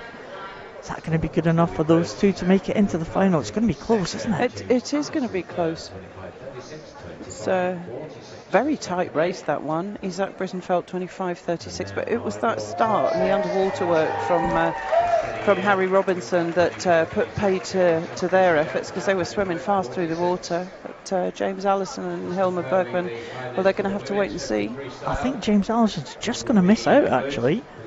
That touch for Isaac Brisenfeld, I think, is vital, and that's got him into the top 6 alongside Harry Robinson. But James Allison, I think, is going to miss out, and Alfie Price is right in the mix for the medals in 4th place, just behind Philip and Vaki by that 8/100ths of a second as they stand. Yeah, James Allison will be able to focus on that 100 free, well, I mean, to my mind, he was looking so good for that. It's probably not too much of a loss for him in the 50 fly. But, yeah, 100 free. I'm looking forward to that. Well, 200 backstroke again as we move up the distances now. And it's the women's 200 metres backstroke. And it's the two from the Western Isles. Alia McDonald in 2 and Kira McDonald in lane number 4. Selma Norberg from Åland goes in the middle lane. So we'll see if the Åland swimmer can finish ahead of the 2 Western Isles swimmers in this 200 backstroke. Again, we've got 4 heats of this one. And some of the top performers going in the final heat. And that, again, we saw in the 100 backstroke yesterday for women, records go all over the place, didn't we? We saw 2 records go. We saw one record in the heat for the 100 backstroke for women. We saw one in the final. We saw a relay split for the 50 backstroke go yesterday in the heats, and again in the final. So these women's backstrokers in record-breaking form. Yeah, so one of those record breakers, and in fact she broke the record twice in the morning. Tatiana is not contesting this one for the 200, perhaps just a little bit too far. I think 200 backstroke is the hardest event. I'll say this, and people don't believe me, but it's so hard on your legs, particularly long course. You do get a bit of a break during the turns on the short course racing, but I think 200 backstroke, it's just so hard. Harder than 200 fly, way harder than 200 fly. And 400 metres individual medley, they're easy compared to 200 backstroke. I'll give the toss there, Paul. I did like the 200 fly. I didn't do it that often, but I didn't mind the 200 fly. But I didn't do 200 backstroke too often. I mean, I swam in Paralympic Games, and my excuse always is, well, people would say, oh, did you do the 1500? Did you do the 400? No, not a Paralympic event. Oh. Not a Paralympic event. I didn't have to do these things. Oh, so you were denied the opportunity. Exactly. So I don't think I've ever swum 200 back, actually. It's horrible. Horrible, I tell you. These swimmers are making a good effort of it. Selma Nordberg, the Åland swimmer, out in front and by quite some margin. We talked about Åland, these 20,000 islands, and that was our fun fact of the day, but how many of them are inhabited of these 20,000? I don't know, you must retain your information much better than I do, Paul, because I can't remember. It wasn't very 60. many. 60. 60 are inhabited, but 600 of them have got names, according to Duncan. And Åland have taken that one, 2:29.22. Well done, Selma Nordberg. And 12-second improvement for her on her entry time. 2:40 for Kieran McDonald, that's inside our entry time, and Ali McDonald also inside. So a full house of improvements on the entry time for that first heat of the 200 metres backstrokes. Well done, Selma Norberg. And I love the pictures we had on the live stream of the Åland swimmers celebrating when they won that medal in the relay yesterday. That was fantastic. All the team got round almost in a big huddle, and they got a lot of pictures taken of the relay team. It was fantastic. Just shows how much it meant. There's been some great team spirit, hasn't there? And there's been singing and of anthems that well, some of us have never heard before, and there's a lot of pride. It's been a really good event. Åland represented again in this one, right? Yep, on to Heat 2. Freya Carlson goes for Åland in lane 1, Miles Goby in lane 2 for the Isle of Wight, Elsa Dodds in lane 3 for Jersey, and then we have 2 Isle of Man swimmers in 4 and 5, Elizabeth Curfey and Kaya Reynolds. So just final checks from the judges of the backstroke starting devices. I think they've made a big difference to backstroke. We don't see as many slips and slip-ups at the beginning of races as we used to. And obviously that extra little bit of height for some flight through the air, making it more of an equivalent of a start off a block. You're not going to get the same kind of height, but some of these swimmers do get a fair distance off the wall now. They do. These arch of the back. See some great photographs, didn't they? Some of these professional photographs of the backstroke starts are absolutely incredible. Talking of professional photographs, so we can just see Ewan Duff there walking along. He's our professional photographer. There he is. Just come up to Orkney to share some of the photos, and he's got some. I was going to say he's got some fantastic kit. He does have some fantastic kit, and some of the shots that we've seen of the starts, actually, and of the finishes, have been tremendous. And I'm sure that they'll be available on the island's website and on the Scottish Swimming website for everybody to enjoy. I'm not sure if they're published now, but they will be, and they are tremendous. Halfway through, 1:07.48, Elsa Dodds just in front of Elizabeth Curfey. Not a lot in it at the moment. And Elsa Dodds again, one of the Dodds family. Saw her 2 brothers swimming a little bit earlier on today, Isaac Dodds and Oscar Dodds, and it's Elsa's turn this time, and she is going really well. The 15-year-old, her family, her grandmother right in front of us, giving it laldi, as they say, supporting her granddaughter. Right, here comes Elsa Dodds, and she is extending that lead ahead of Elizabeth Curfey by around about a second, almost 2 seconds now for Elsa Dodds. Entry time for Elsa, 2:19.36, so she might be very close to that one. If she can get anywhere close to that, she's going to guarantee her place in that top 6 and a place in the final, I'm sure. In 3rd place, right up there into Mila Goby from the Isle of Wight. But here comes Elsa Dodds into the finish now. Let's see if she can dip under that 2:20 mark. It's going to be well under. Look at that, 2:17 for Elsa Dodds, and that's pleased the Dodds contingent in front of us. 2:21 for Elizabeth Curfey, and she's pleased with that one, an improvement on her time. And Mila Goby as well inside her entry time. So the women certainly going well in these early heats. Elsa Dodds, very good swim there. Yes, those first 3 swimmers, 2 of them are 15 and 1 is 16, so there's still a lot of improvement to come there. Really, really good performances. 2:17.79. That's a second and a half improvement on the time that she swam in order to enter this event. So, oh yes, there's the supporters who are delighted just in front of us. There we are. 2 more heats to come of this 200 metres backstroke. In lane 1, it's Rona Anderson representing Shetland. In lane 2, Jemima Green from Guernsey. Lane 3, Megan Hansford representing Jersey. In lane 4, Biashta Nui Luaba from the Faroe Islands. And in lane 5, Jasmine Enstrom from Gotland. Another Gotland swimmer. Yeah, Gotland have been well represented this morning, haven't they? think that's probably the busiest day for Gotland so far. So 5 in the water, contesting this, our third heat. And it's Megan Hansford with the fastest entry time, but fastest off the wall though, in lane 4. Beashta from the Faroe Islands, her entry time is 2:21, so 4 seconds slower. But wow, she's certainly going for it on this, the first 50. Having said that, it's a busy day for Gotland. Jenny, Jasmine Ekstrom not taking the start here for Gotland in lane number 5, so it's just 4 swimmers in this heat, so that's unfortunate for Jasmine. But Bjarte Moraba is going well in the early stages, but Megan Hansford's coming back now.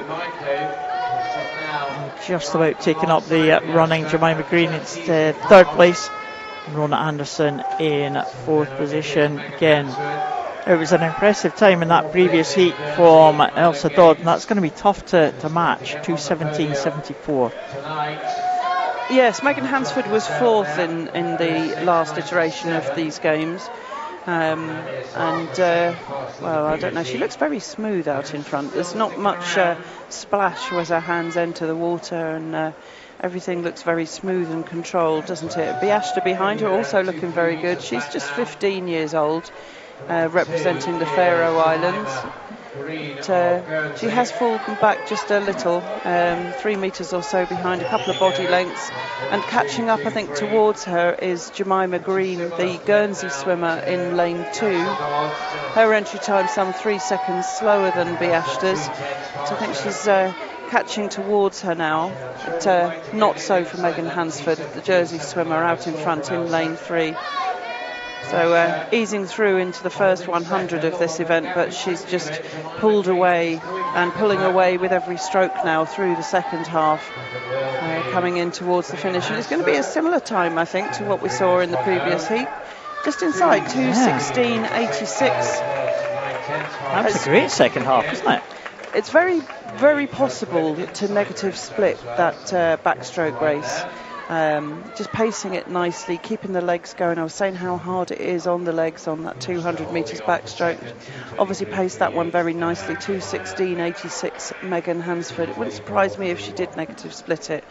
By a negative split, I mean you'll know, but we mean that the second half was swum faster than the first half, and because there's no advantage of the dive at the start, I mean there is still a good advantage from the backstroke start, but it's not as significant as there is from diving from the blocks. Just one more heat to go.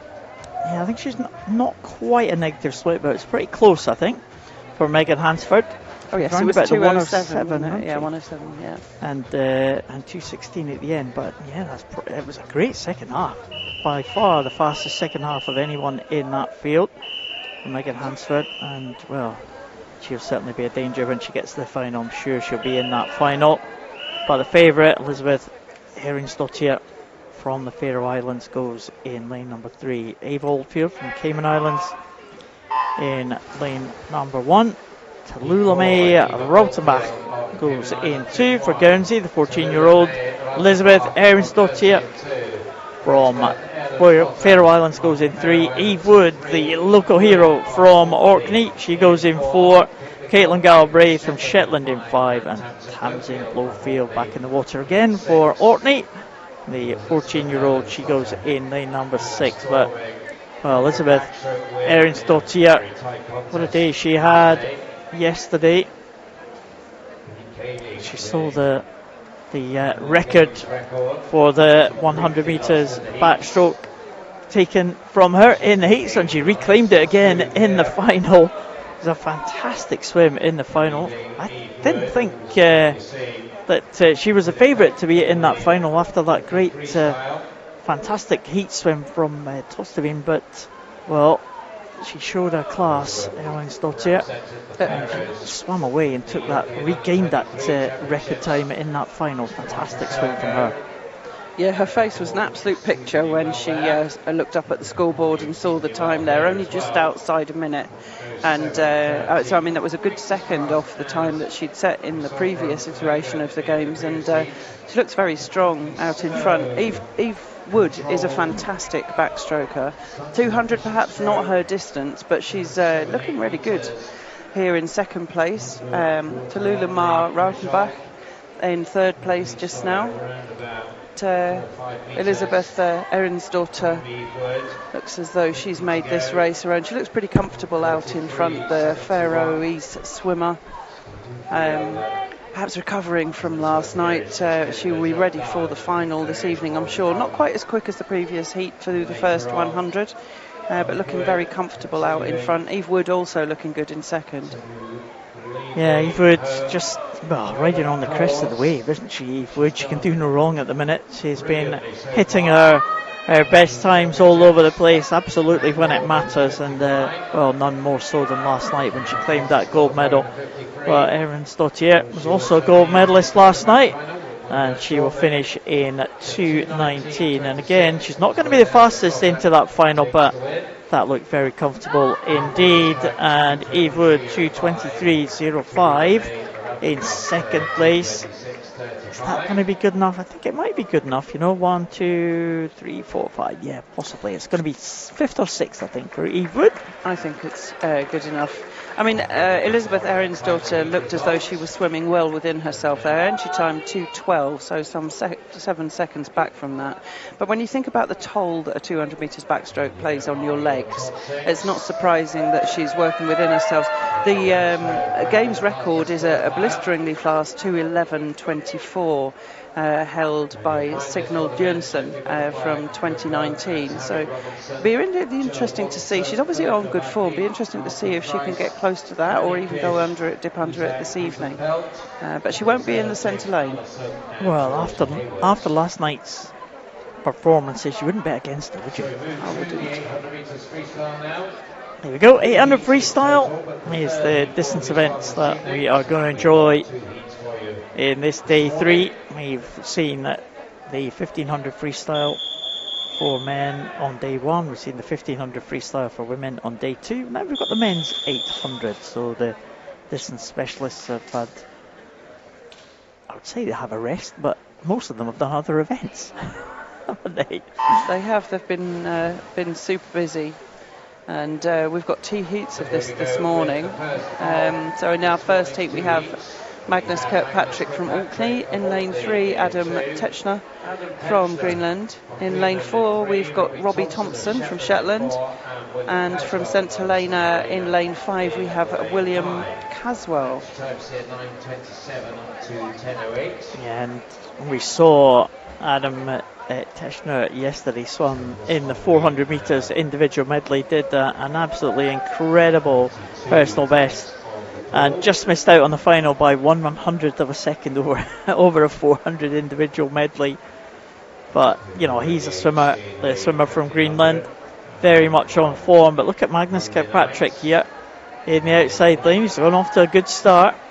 2 Scottish island groups in this one. Magnus Kirkpatrick from Orkney and Robbie Thompson from Shetland.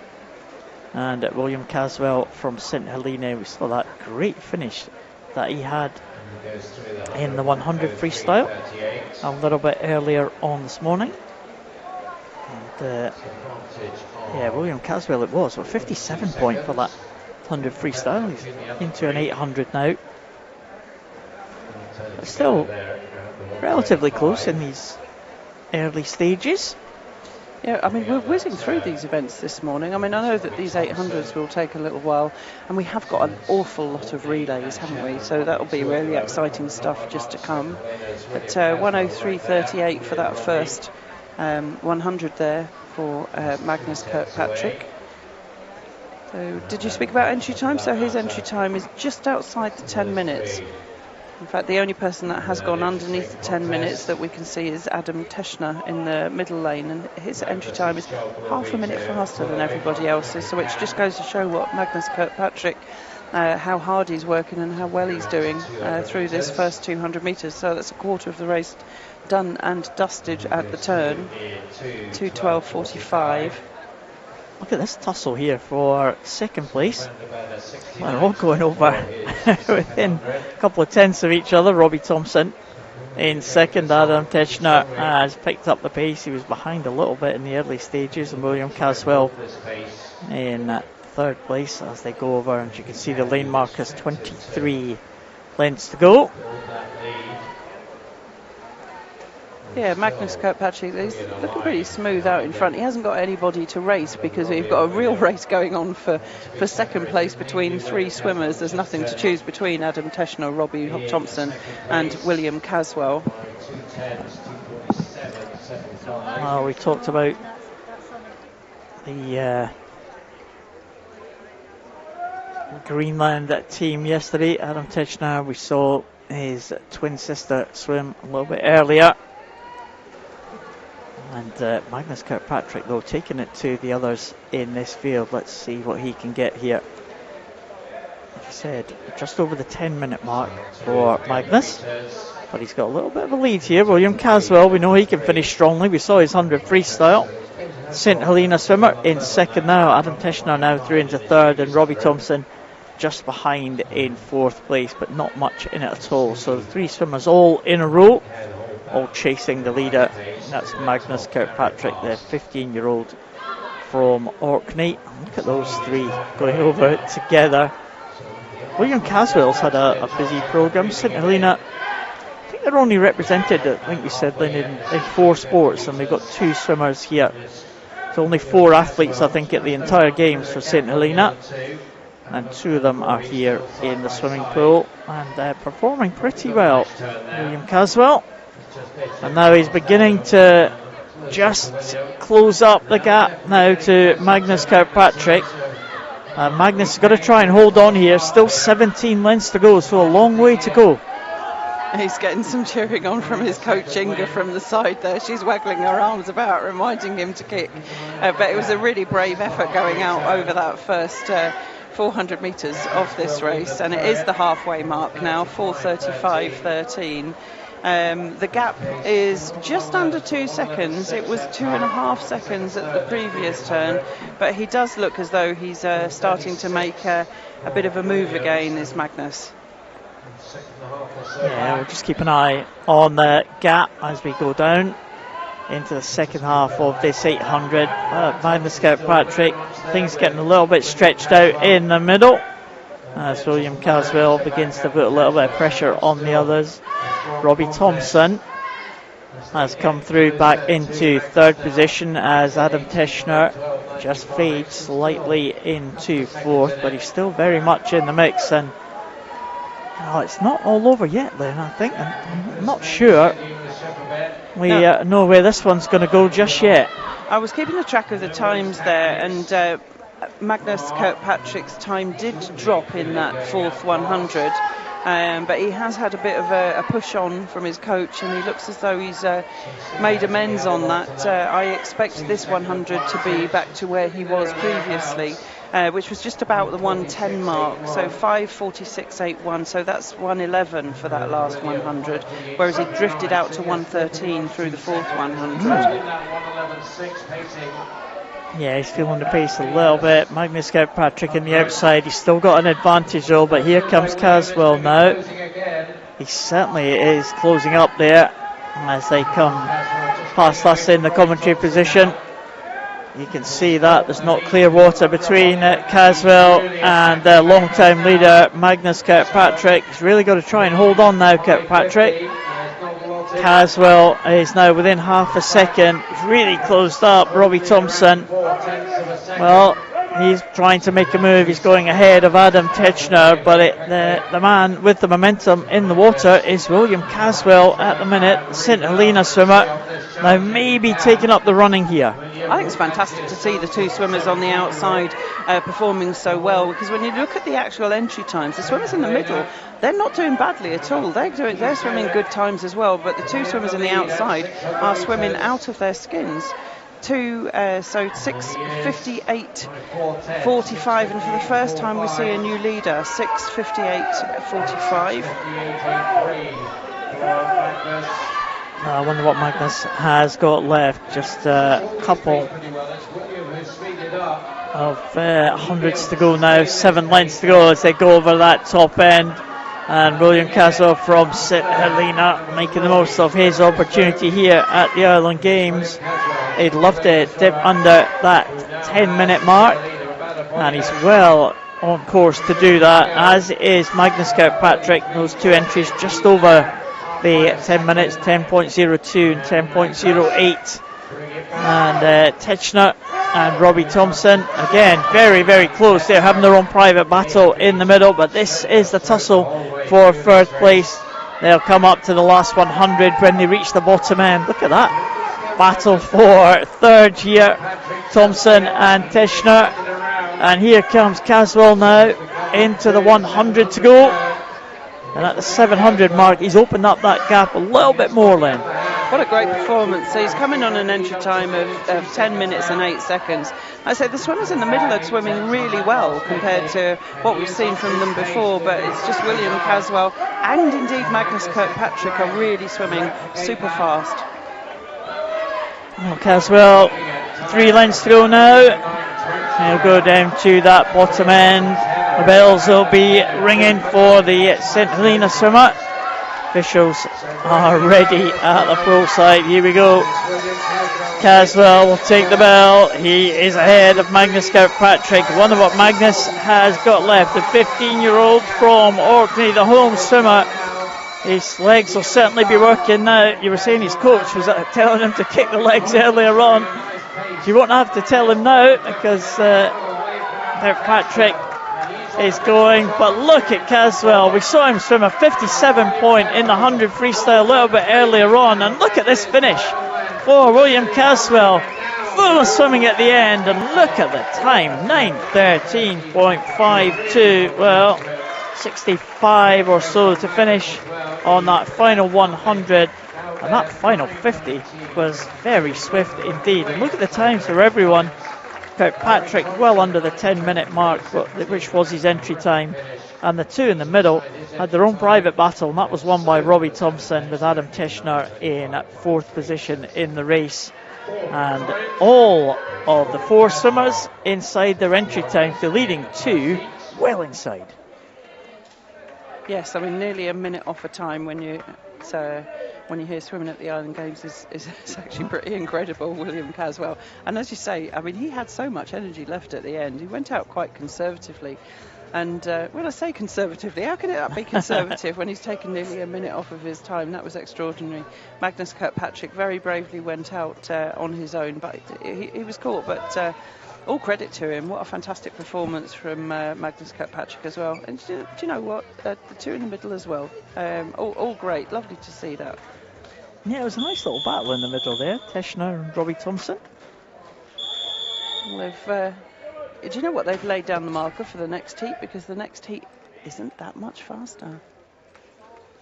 Well, 2 from Guernsey, 2 from Gibraltar, 1 from the Isle of Man, and another Shetland swimmer in this one. And Guernsey swimmer James Dickinson goes in lane number 1. Julian O'Croy from Shetland goes in 2. Christian Chanchipolina from Gibraltar next to his teammate Caden Galliano. They go in 3 and 4. Zach Maiden goes in 5, the 13-year-old from Guernsey. James Farnham from the Isle of Man, 15-year-old, goes in lane number 6. So we have 13-year-old, 2 14-year-olds, a 15-year-old, a 16-year-old, and a 35-year-old. Fantastic. I was just looking at Julian O'Croy. Can you remember what he went out in on his 1500? Because he's done exactly the same here for his 8. It's obviously his style of swimming, but I think it was 58 seconds he went out on the first 100 on his 1500, and he did a stonking performance. Slowed down a bit and then sped up towards the end again. And there he is again, 58.82. Fantastic. Boy, well done, Julian, the swimmer. Again, it's one we've been watching at a number of events. And he's an impressive talent, isn't he? 14 years of age. Certainly one to watch for the future. James Dickinson going over there at the top. He was a swimmer we spoke about in the 1500. the 35-year-old making his Island Games debut in that 1500 freestyle a couple of days ago. It was great to speak to him and get his story. He's just delighted to be here at the Island Games. He said he tried to make the Island Games team for Guernsey a number of times, eventually achieved it at the age of 35, and swimmer right at the top there, and he swam a sensational 1500, didn't He did. I really enjoyed watching him because he's got a really long, slow, almost languid stroke, but he sped up towards the end. I said really fascinated to see how much Julian Ockroy can hold on this time. I say he did fade in his 1500, but came back really strong. He did. He had a little bit of a dip in the middle, didn't he? He did. So 2:05.82 for Julian. He's still our leader. And I mean, I hope he can stay there as well. But that last 100 there was a 1:07 off of 58 and a bit first 100. If he can hold that pace, I mean, well, do you know what? He's going to improve his time by a lot. And the 9-minute barrier, well, he hasn't broken it yet, but he could well do. Going well in lane 5 now. Zach Maiden, James Dickinson's teammate, and he's sitting in second place just now. Starting to move towards and edge towards Julian Ockroy. Julian Ockroy still got 2 or 3 body lengths of an advantage through this third 100. Yeah, he's still got a handy lead, Julian Ockroy. Again, wouldn't say it was all over because Zach Maiden, the youngster, 13 years of age from Guernsey, he is right there in lane number 5, going along just out of shot there. They just see him go through in lane number 5, 3:15.21. So keep an eye on that gap now. It's just under 2 seconds is the gap between Julian Ockroy and Zach Maiden. And, there is Zach Maiden just going over for Guernsey, 13 years of age, and according to James Dickinson, a real talent. One again, a name to watch. We've seen some great swimmers come out of the Channel Islands in recent years. I mean, Philip Navaki has made his way into the GB junior team. Expect him to go into the senior ranks as well. And Channel Islands swimming definitely on the up. Yeah, so that was another 1:07 for the last 100 there from Julian Ockroy. And having had a bit of a breather, he now looks a little bit smoother. So maybe that's just his style, as he likes to go out really hard, then have a little bit of a recover. Once his heart rate's up, just go for it. This is the halfway mark, 4:21.15. Really interesting to see if he can hold that pace. Again, another 1:07 for that last 100 leading into the halfway mark.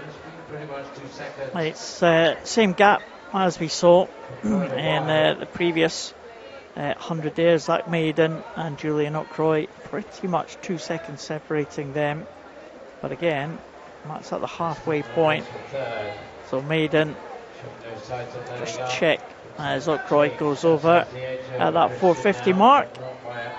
Yeah, again, almost exactly 2 seconds, 1.99 seconds separating Julian Ockroy and Zach Maiden. James Dickinson has come through into third position. And again, as you said, Lynn, James Dickinson started pretty conservatively in the 1500, came through strongly in the latter stages of that race. We're into the second half of this one, and he's coming through strongly again. Yeah, he hasn't got so much time to catch up, though, with our leader. And Julian, well, look, it's incredible to think that these two swimmers out in front, even when you combine their ages, but they're still 8 years younger than James Dickinson. I mean, 14 and 13. He's really James Dickinson's not going to thank you for that. No. Did I said it out loud, did I? He's I'm James sure Dickinson he's delighted. Yeah. He seemed like he was delighted to be at these Island Games. He's certainly making the most of his opportunity, that's for sure, as is Julian Ockroy, because he is still maintaining that lead. I wonder what the gap is now with Zach Maiden, 63.5. Yeah, it has opened 2.5 seconds, so Julian Ockroy just confirming that advantage that he has got over Zach Maiden. So Zach Maiden not really making any inroads here. 9 lengths to go. They'll be at the three-quarter stage as they get down to this bottom end. And as Julian O'Croy just going past Kevin Galliano now, the Gibraltar swimmer, in lane number 4. But O'Croy, let's just check the gap here at the 600, 6:37 and 6:40. So again, 2.5 seconds, 3.5 seconds actually now. So the gap is increasing. Yes, I think that the previous 100 from Julian had slowed down a little bit. Perhaps he was just tempting Zach Maiden to try and make some inroads in, but it must have taken it out of him, because Julian O'Croy now moving ahead again and back into the 107s for his 100s. With the final 200, definitely looks to have got the bit between his teeth. And well, we saw that with the 1500 as well. He was very strong at the finish. Still not gone to his legs. It'll be interesting to see how much kick he's got left at the end of his race. There's the Shetland team watching him. There's Coach Graham is standing by the flags there. Oh, you can't quite see those flags. But yeah, the gap now growing. Yeah, and still looking good, keeping that pace going. Julian O'Croy still looking fairly comfortable, keeping that technique. And again, the gap has now increased to 5 seconds now. Zach Maiden just dropping off the pace very slightly now as they go to 3 lengths to go. And wonder what Julian O'Croy has got left in the tank. He's looking pretty good here. Go on to the legs very slightly, Julian O'Croy, as he comes down to take the bell. Zach Maiden still clear in second place. Let's see what Julian can do on this final 50, 8:17 for him.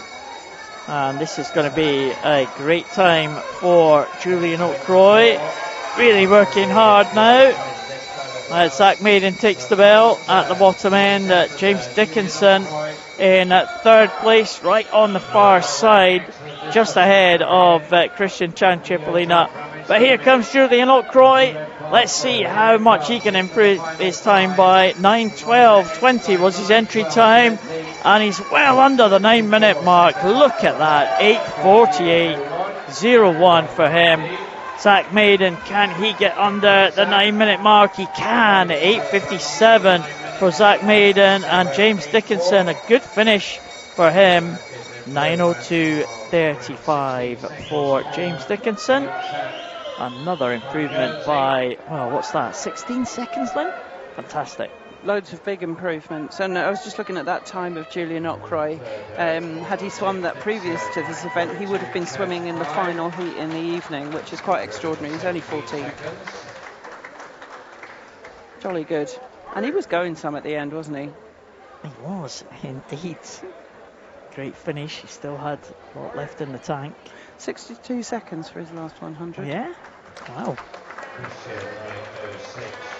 It's, well, at 14 years of age, these distance events are always a learning experience, aren't they? I wonder what they'll have taken from that 800 and the 1500 for these island games. Of course, it's the only chance that the swimmers will get to swim the 800. There's no qualifications for the finals.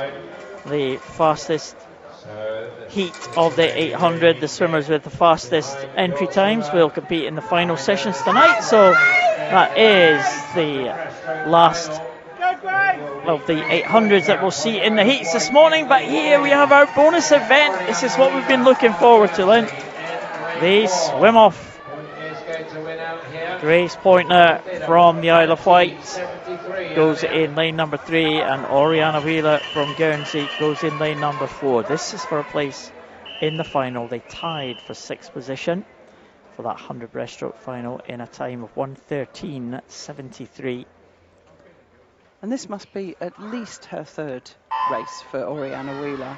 Grace Pointer, I'm not sure that she's been as busy, but Oriana Wheeler seems to have been swimming in just about every event. So, and here she is back again. I expect we'll see her in the relay. 1:13:73, the target time for these swimmers, because that's what they swam in the heats. So often you'll see swimmers pulling it out of the bag just when it's head to head. And nice turn there from Oriana Wheeler. But faster swimmer though from Boise Joyce Grace Pointer. There's going to be nothing to choose between them. Very close at the halfway point. Look at that. Just 14 100ths of a second now separating them. Oriana Wheeler has definitely got the best turns here. She showed that at the top end. We showed it there at the halfway point. And can she use this to her advantage here as Grace Pointer coming back into contention? But Oriana Wheeler, well, maybe expect her to just get that little advantage off the turn as she does. Can anyone catch Oriana Wheeler? I'm not sure Grace Pointer is going to do this one. She is trying to make it, but Oriana Wheeler is going to take this swim off. 1:13.73 was the time she swam in the heats, and she's improved that to 1:12.38. And she celebrates on the lane ropes. Well done, Oriana Wheeler, ahead of Grace Pointer, who also improves her time. And you were right, Lynn. Both the swimmers going much faster than they went in the heat.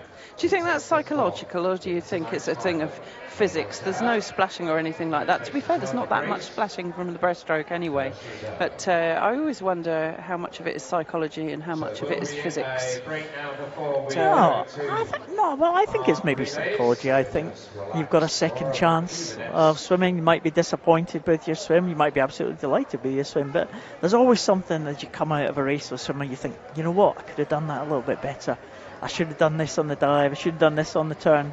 You know, I lost concentration kind of in that third length or whatever. And, it's a second chance, isn't it? And they've been busy as well, though. I think, there must be an element of tiredness. So it's obviously more important than that tired element. And I think it works both ways. In swimming, I think we try and always focus on the positive. What can I do better? How can I improve? But I think there's also that negative element when there's only the pair of you in the water, is that you think, well, actually, do you know what? I don't want to finish last. And because last of two. But we've got a bit of a break now, haven't we?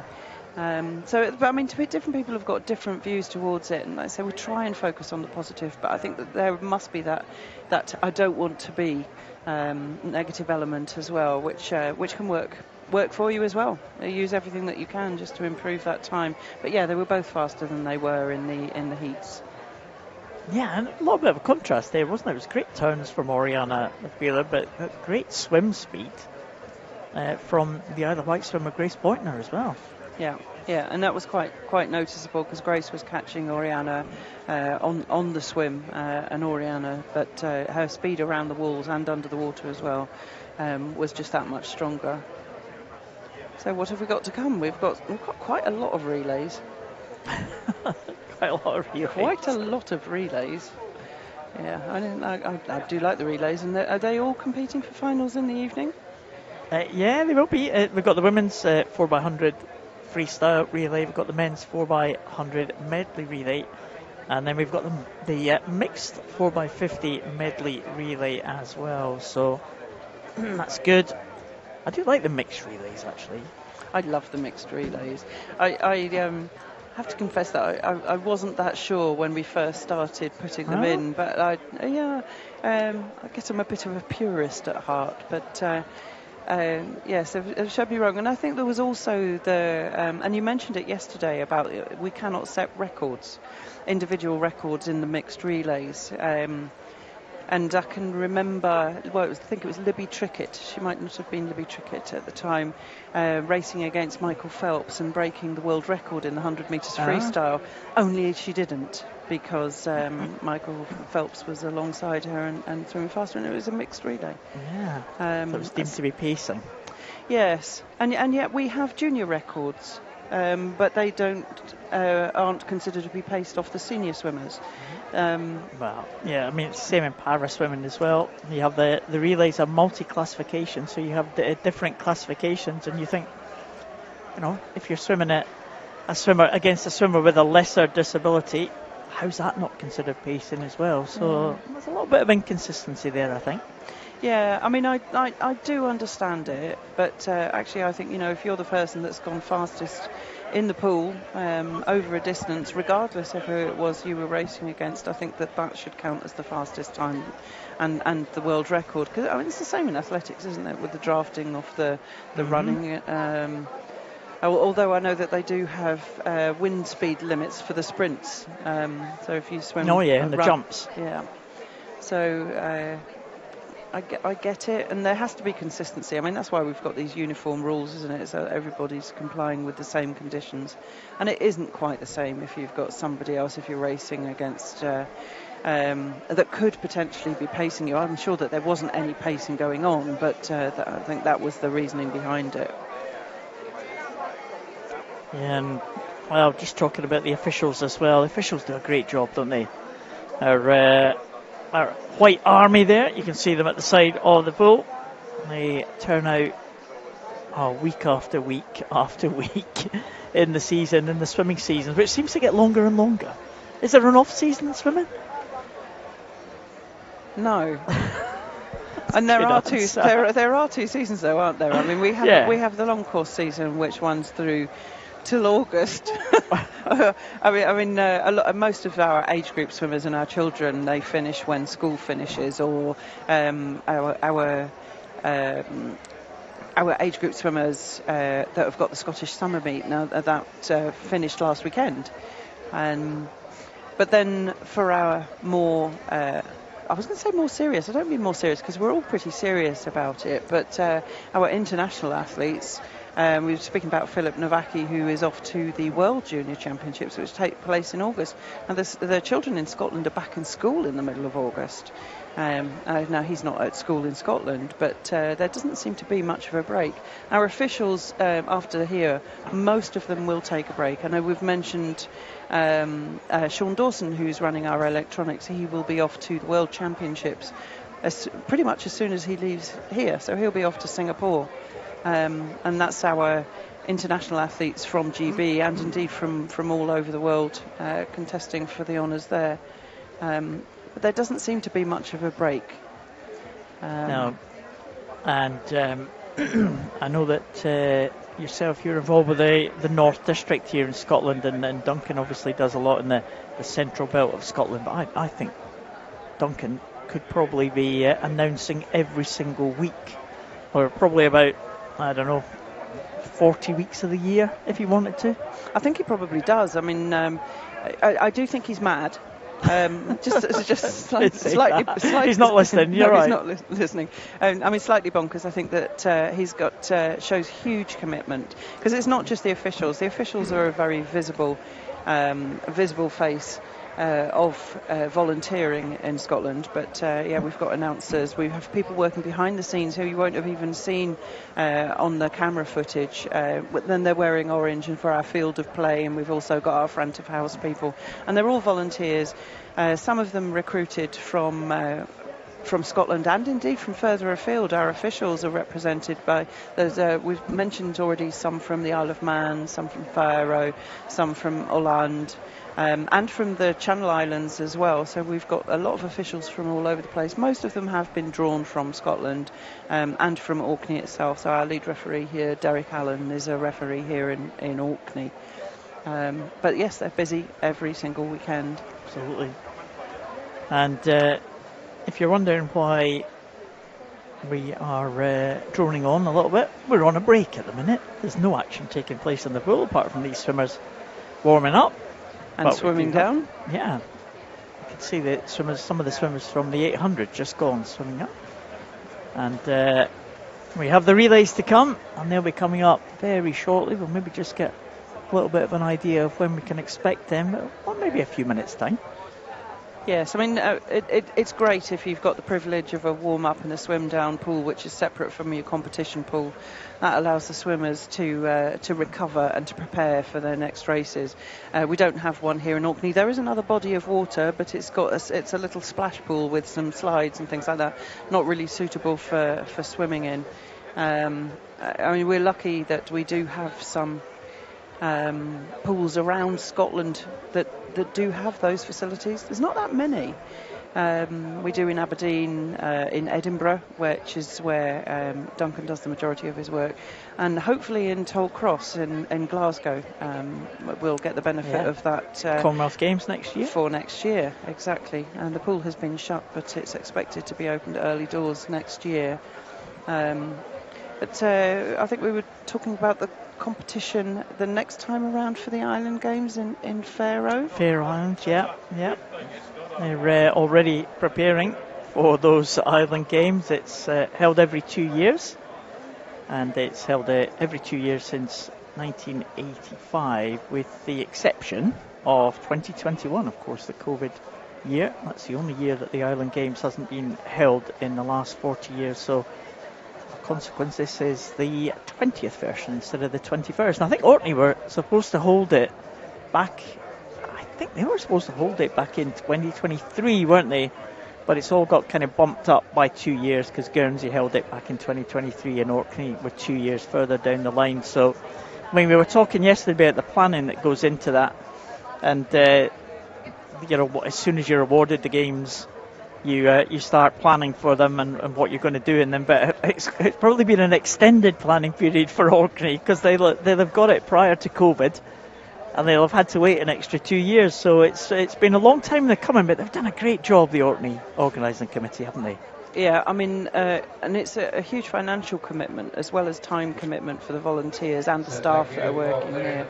I mean, it's been nice to see some of the sponsors being recognised, and they've been awarding medals, substantially supported by Sport Scotland. And I think did we not see Forbes Dunlop earlier? I'm not sure if he's going to be around to present any medals this evening from Sport Scotland. Yeah, I didn't see Forbes actually, but someone Forbes said yesterday. he was here. Yeah, I saw Forbes yesterday, and John Lunn as well, who was the Chief Executive Officer of Scottish Swimming, who've provided some support. You mentioned the North District have provided some support by supporting financially officials, but there was also Logan Eyre, who we understand have been supporting teams to get here and to get home. The ferry companies as well have provided support, and Shivers Brothers, I think, was one that was mentioned. You know what I saw yesterday? No, You know what I got my hands on yesterday? One of the medals. Oh, did you? Yeah. I met, I'm just checking her name there, Leah Osberg Horsted, Oh, lovely. out in the foyer. And she was wearing her medal. They got a medal in the relay last night, that fantastic relay team, that great contest against Guernsey. They just won it on the touch, and she was wearing the medal in the foyer, and they look great. The medals look absolutely fantastic. So designed. Have you seen them? I have seen one, yes, but designed by local jewellery designer, and I understand I was talking to one of the Field of Play volunteers, and she has some jewellery which has been made in the design of the medals. Oh. So that's available here on Orkney. What about the mascots? The little orcas? Yeah. I think they're beautiful. I don't know where they come from. Ola the orca. Ola the orca. Yes, according to the Orcadian anyway. All right. Oh yes, of course, with I'll never get our hands on one of them. local news knowledge. Yeah, I am. Yeah, I'm right on it now. This local newspaper, and here come the teams for the women's 4x100 metres freestyle relay. You'll be glad to know you won't have to listen too much to Lynn and I droning on because we've got some swimming to enjoy. Fantastic. Right, so first up, it's the men's 4x100 metres medley relay. So we had the 4x50s. It's the women's first. Oh, it's the women first, is it? Yeah, freestyle relay. Oh yes, Skip this is the the page. reseed that I've got. Yes, I did skip a page. There we go. I'm talking rubbish already. We've only been out a minute, and here we are. That first swimmer, Leah Osberg Holstead, we were just talking about. She's in this one for the Faroe Islands. Going on the first leg of this 4x100 freestyle relay. Isla White in there as well, led off by Grace Pointner. Tallulah May Raltenbach goes in lane number 4. Apologies for Guernsey.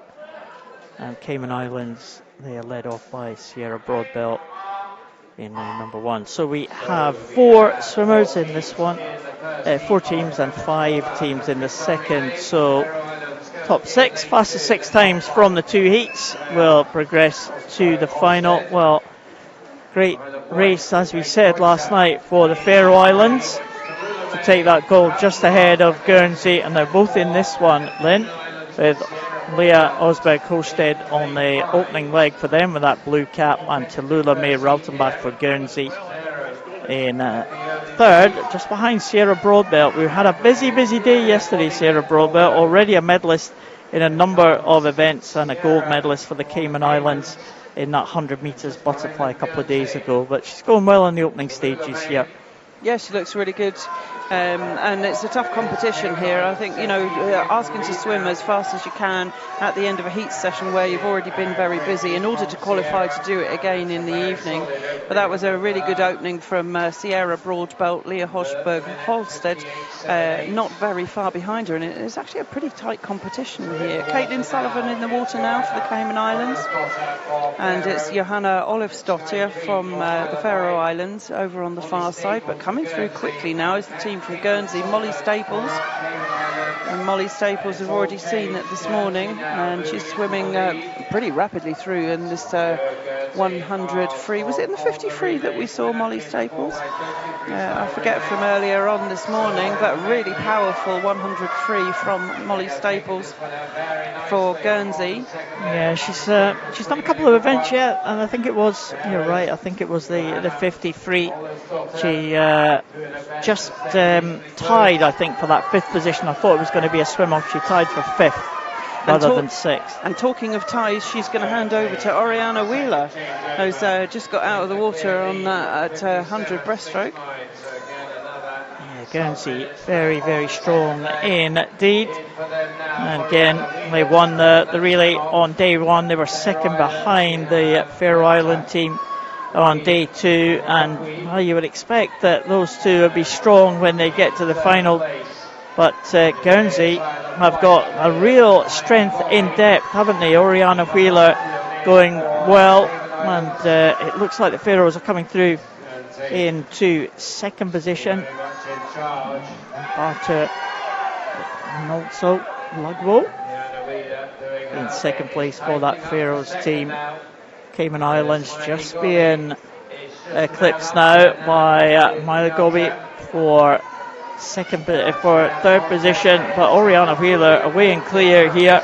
And this team from Guernsey is probably going to change for the final. Real strength in depth as she hands over to Tatiana Tostevin, who we saw her swim great yesterday in the 100 metres backstroke. But Guernsey well ahead, but look at this race for 2nd then. It's very, very close indeed.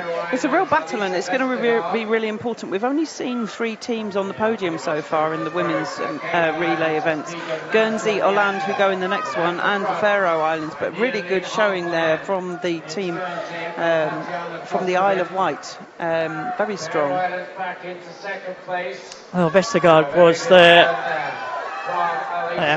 anchor leg on that relay last night for the Faroe Islands. She's brought them through into 2nd place. Not going to catch Tatiana Tostevin though. And this team from Guernsey are going to come home. The clock just ticking over at 3:50. The game's record is 3:50.46, held by Jersey. And well, as I said, I expect some change of personnel. So that 3:53 is an impressive time for Guernsey. Vestergaard just gets in ahead of Muncaster to bring Faroe Islands through into 2nd place for 3:89, and the Cayman Islands coming in 4:14.94. So that is the target for the 5 teams to come in this next heat, the 2nd and final heat of this 4x100 freestyle relay for women. Guernsey looked good, didn't they? They did look good, and mighty close to that record really for a heat swim in the morning. I think that 4:02 and the 4:03 that we saw from the 2nd and 3rd teams, well, you don't know what they're a good target for the teams coming up. Holland will certainly be there or thereabouts. The team from Shetland as well, where they swam really well in the relay last night in the medley. The Western Isles team also looks strong. And of course Jersey and the Isle of Man. Well, I've mentioned all of them now, haven't I? Yeah. So difficult to tell, isn't it, where this one's going to go? Holland probably going to be the favourites, I think. I would say so, based on their performances over the last few nights. Freya Carlson leads off the team from Holland. Rona Anderson leads off Shetland. Kira McDonald leads off the team from the Western Isles. In for Jersey goes Bo Buckley, and Isle of Man, it's Kira Prentice in the water for them. And well, it's pretty tight maybe in lane 4. Bo Buckley, the team from Jersey, alongside her Kira Prentice from the Isle of Man. These two taking it out just ahead of Freya Coulson in 3rd place, the Orland swimmer. But nothing in it at the turn, just 0.13 ahead. And in fact, it was Kira Prentice who touched first. It didn't look like that in the water. As a fast turnover on the rotation on the freestyle turn can sometimes make it a little bit deceptive. There's nothing to choose between the two. Bo Buckley and Kira Prentice coming in towards the first takeover. And just a narrow lead for Jersey coming into the finish there. So 1:00.87, so a pretty fast first 100, 15 100ths ahead of Kira Prentice in second. In the water for Jersey now, it's Clara Ginnis, and Chloe Batty goes for Isle of Man. It's Ellen Wolverlin on the other side for Orland, but Shetland coming through there. Shetland, Jenny Adamson in the water for them. Yeah, Shetland would love to get up into 3rd position here, but Orland looking very strong as they come down in this halfway through that second leg. Clara Ginnis, very strong swim from her. Chloe Batty in close attendance for the Isle of Man, whose men's team have been incredibly successful over the last couple of days. Can the women make their way into a final? Orland now clear in 3rd position, and Shetland have to play a little bit of catch up here because Jersey are going to hand over at the halfway point. Clara Ginnis handing over to Georgie Corrigan. Isle of Man with Olivia Williamson on that 3rd length. Orland will have Selma Norberg, Kayla Johnson in for Shetland. They've got a little bit of ground to make up, and Eva McSween coming back as we saw Cara Hanlon go in the second leg for the Western Isles. Eva McSween trying to catch up the Shetland team as they come down to the halfway point of this 3rd leg. Georgie Corrigan really going some, just 15 years old, representing Jersey there in lane 4, and she's left Olivia Williamson in her wake. Look at the Faroe Islands go though. Selma Nordberg having a real stonking swim there. She's definitely catching. There's only one swim left to go, but they're vying for that 2nd position. Yeah, into the last changeover now, and Georgie Corrigan will hand over to Erin Goodbody. What a good swim, she said, from Selma Norberg for Orland. And Olivia Weru goes on the last leg, the star swimmer, the only medalist, individual medalist for Orland so far. And she is catching the leaders here, trying to get them back into contention here. But it's going to be tough to get back. Erin Goodbody, Lauren Dennett on the last leg for the Isle of Man. But Olivia Weru really coming through strongly as they go over with 50 to go. Yeah, I don't think they're going to get close to that time that was set in the first heat by Guernsey, but they'll certainly be challenging and potentially going faster than 2nd and 3rd place. And it's a real race on for this. Who's going to get the first 3 look as though they're going to be fairly safe. They're quite a long way ahead, but it's a really tight race, particularly for that 2nd place. But it looks like it's going to be Jersey going to take this one. Erin Goodbody bringing them home to take the win in the 2nd heat. 4:02.41, that's the 3rd fastest, and look at that. Lauren Dennett, 4:03.36, just 1/100th ahead of Olivia Weru, who had a fantastic swim on that last leg for the team from Orland. I think that's going to be good enough for those 3 teams, I think, to make it into the top 6 if the result is confirmed, of course. Caitlin Robinson, 4:19 for Shetland in 4th place, and the Western Isles come in 5th position, 4:24. Alia McDonald anchoring that team back. Goes to show what an impressive time that was, though, for the team from Guernsey.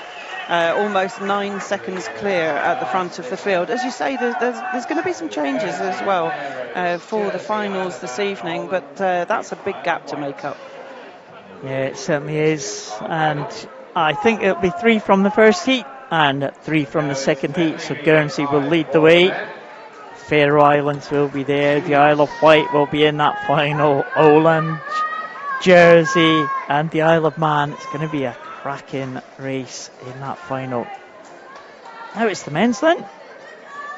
Yes, I was a little bit premature with my men, wasn't I? But yes, we're on to the men now, and it's the medley relay for them. So we saw the Isle of Man take the title in the 4x50 medley relay. Wonder if they can do the same again. They've got a strong team, but again, a team you would expect to change for the final. We haven't got Harry Robinson, for example, not taking the start for the Isle of Man in this first heat. It was a little bit of a gamble, isn't it, when you leave some of your strong swimmers out, but they've been so dominant in those 4x50 relays. They must be confident of making their way into that final tonight, into that top 6. And Jersey, indeed, who came second, are not fielding Philip Novacki on the breaststroke, which I think is what they did on the 4x50 as well.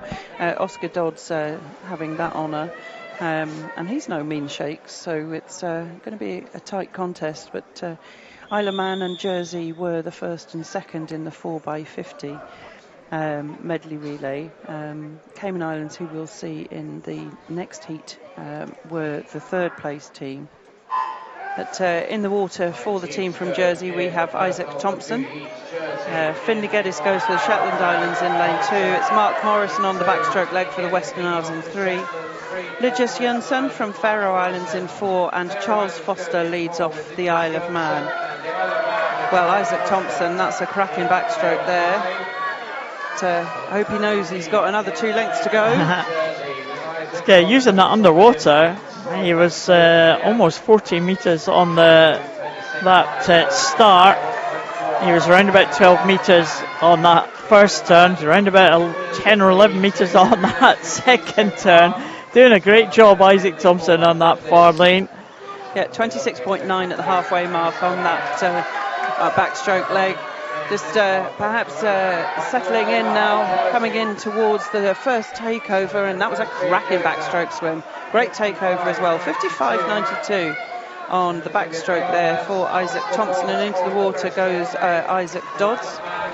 In for the Faroe Islands, it's Heine Moore Aksham and Alexander Turnbull in for the Isle of Man, and they're having a real battle over here on the spectator side, but it's still the team from Jersey out in front. Oscar Dodds leading the way on the breaststroke, and a breaststroke battle between Heine Moore Aksham in 4 and Alexander Turnbull in lane 5. Yeah, we saw Turnbull take medals in the individual breaststroke as well, so expect him to be strong in the second half of this breaststroke leg of this medley relay. Oscar Dodds is still holding on to it. His family right in front of us cheering him on. They are coming back at him though, and it is Turnbull just with that lead over Heine Moore Ashcombe, but a good turn from the Faroe Islands swimmer, and they're coming back into contention. They're closing up on the Jersey team. It's a good contest between the swimmers here on this breaststroke, but it is still Jersey who will still lead as Joe Swart goes in on the butterfly leg. The Isle of Man have Joel Waterson, and the Faroe Islands is Isak Brisenveld, the winner of the 200 metres butterfly. So we'll just see how this one pans out, but Jersey have got the lead, and Joe Swart looking good on that first 50 in the butterfly. Yeah, I mean, that was a 65-second 100 metres breaststroke we saw there from Oscar Dodds. Not a slow one, but we know Philip Novacki can go 7 or 8 seconds faster than that if they choose to field him in the final. And Joe Swart going really well on the fly for the team from Jersey. And still a real ding-dong between the Faroe Islands and the Isle of Man. Isak Brisenfeld, I think he was the winner of the 200 fly, so he's strong. Joel Waterson as well. In for the fly, and we're on to the final leg already. Sam Sterry goes for Jersey, Silas Dam Lindberg goes for the Faroe Islands, and Zach Bellhouse goes for the Isle of Man. And it's really tightening up there. Yeah, we've seen Sam Sterry and Silas Dam Lindberg go in the distance events for their respective teams, but Sam Sterry looks like he might have this one sewn up. We'll just have a look at the gap here. 3:23.07 and 3:20.99. Zachary Bellhouse really trying to come back now for the Isle of Man. but it is, I think, going to be Sam Sterry will bring Jersey home in front. Real tussle for second between Silas Van Limburg and Zachary Bellhouse, but here comes Sam Sterry into the wall. 3:47 for Sam Sterry, brings Jersey home in front, and it is the Isle of Man who just get into second position ahead of the Faroe Islands. It will be the team from Shetland with Joe Carter coming in at fourth position, and Drury Ovinston has the honour of bringing the Western Isles home in fifth position. But, well, good performance by that Jersey team there. Yeah, and a really tight race between the Faroe Islands and the Isle of Man. All the way through, actually. They were neck and neck all the way through, and it was just at the final touch that Zachary Bellhouse managed to out-touch Silas Dam Lindeberg just by 0.2 of a second or thereabouts. And we still have 5 teams to come. And one of those teams is the Cayman Islands, and they were the bronze medal winners in the 4x50. So what can they pull out in this the 4x100 medley? Yeah, they've got some top performers as well. The Isle of Wight, they made the finals in the relays the other day, the medley relays, and they are going to be led out by Benjamin van der Helstra in lane number 2. Right at the top, the home team from Orkney, Nathan Smith, 16-year-old, leads them in at lane number 1. Isle of Wight go in 2, Gotland go in 3, Guernsey are in lane number 4, and the Cayman Islands in lane number 5. What's the prospects for the home team here then? It's going to be a tough ask, isn't it? It's a young team they have. It's a 16-year-old and a 15-year-old leading them out, the Orkney team, but you never know, the chance is there. Yes, no Alfie Price. I guess he's got his sights set on his performance this evening. But so it's going to be a big ask. But do you know what? There's some decent teams there. Cayman Islands maybe. But the team from Orkney, well, I think that's going to be a big ask to get below that 3:50.79 that was swum by the Faroe Islands and the Isle of Man in that first heat. No runaway leader like we saw from Isaac Thompson in this, our second heat of the backstroke. But it's the Cayman Islands leading them out. Lev Fahy, just 15. Some of these 15-year-olds are very long. I mean, very long, rangy arms there. Yeah, so Lev Fahy leading the Cayman Islands out, turning first there, 27.76. Well, a second and a half faster than in second place the team from Isle of Wight. It's Benjamin van der Helsteren from them. So it's the Cayman Islands. The advantage of 3-4 body lengths now over the team from the Isle of Wight. Now Fahey leads them through. Jack Clark-Terrell will go on the second leg for the Cayman Islands. They've got a strong finish the second half of this one, with medalists in their respective strokes for the Cayman Islands on the butterfly and on the freestyle final leg. So Cayman Islands certainly looking very good, in great position here to take this heat.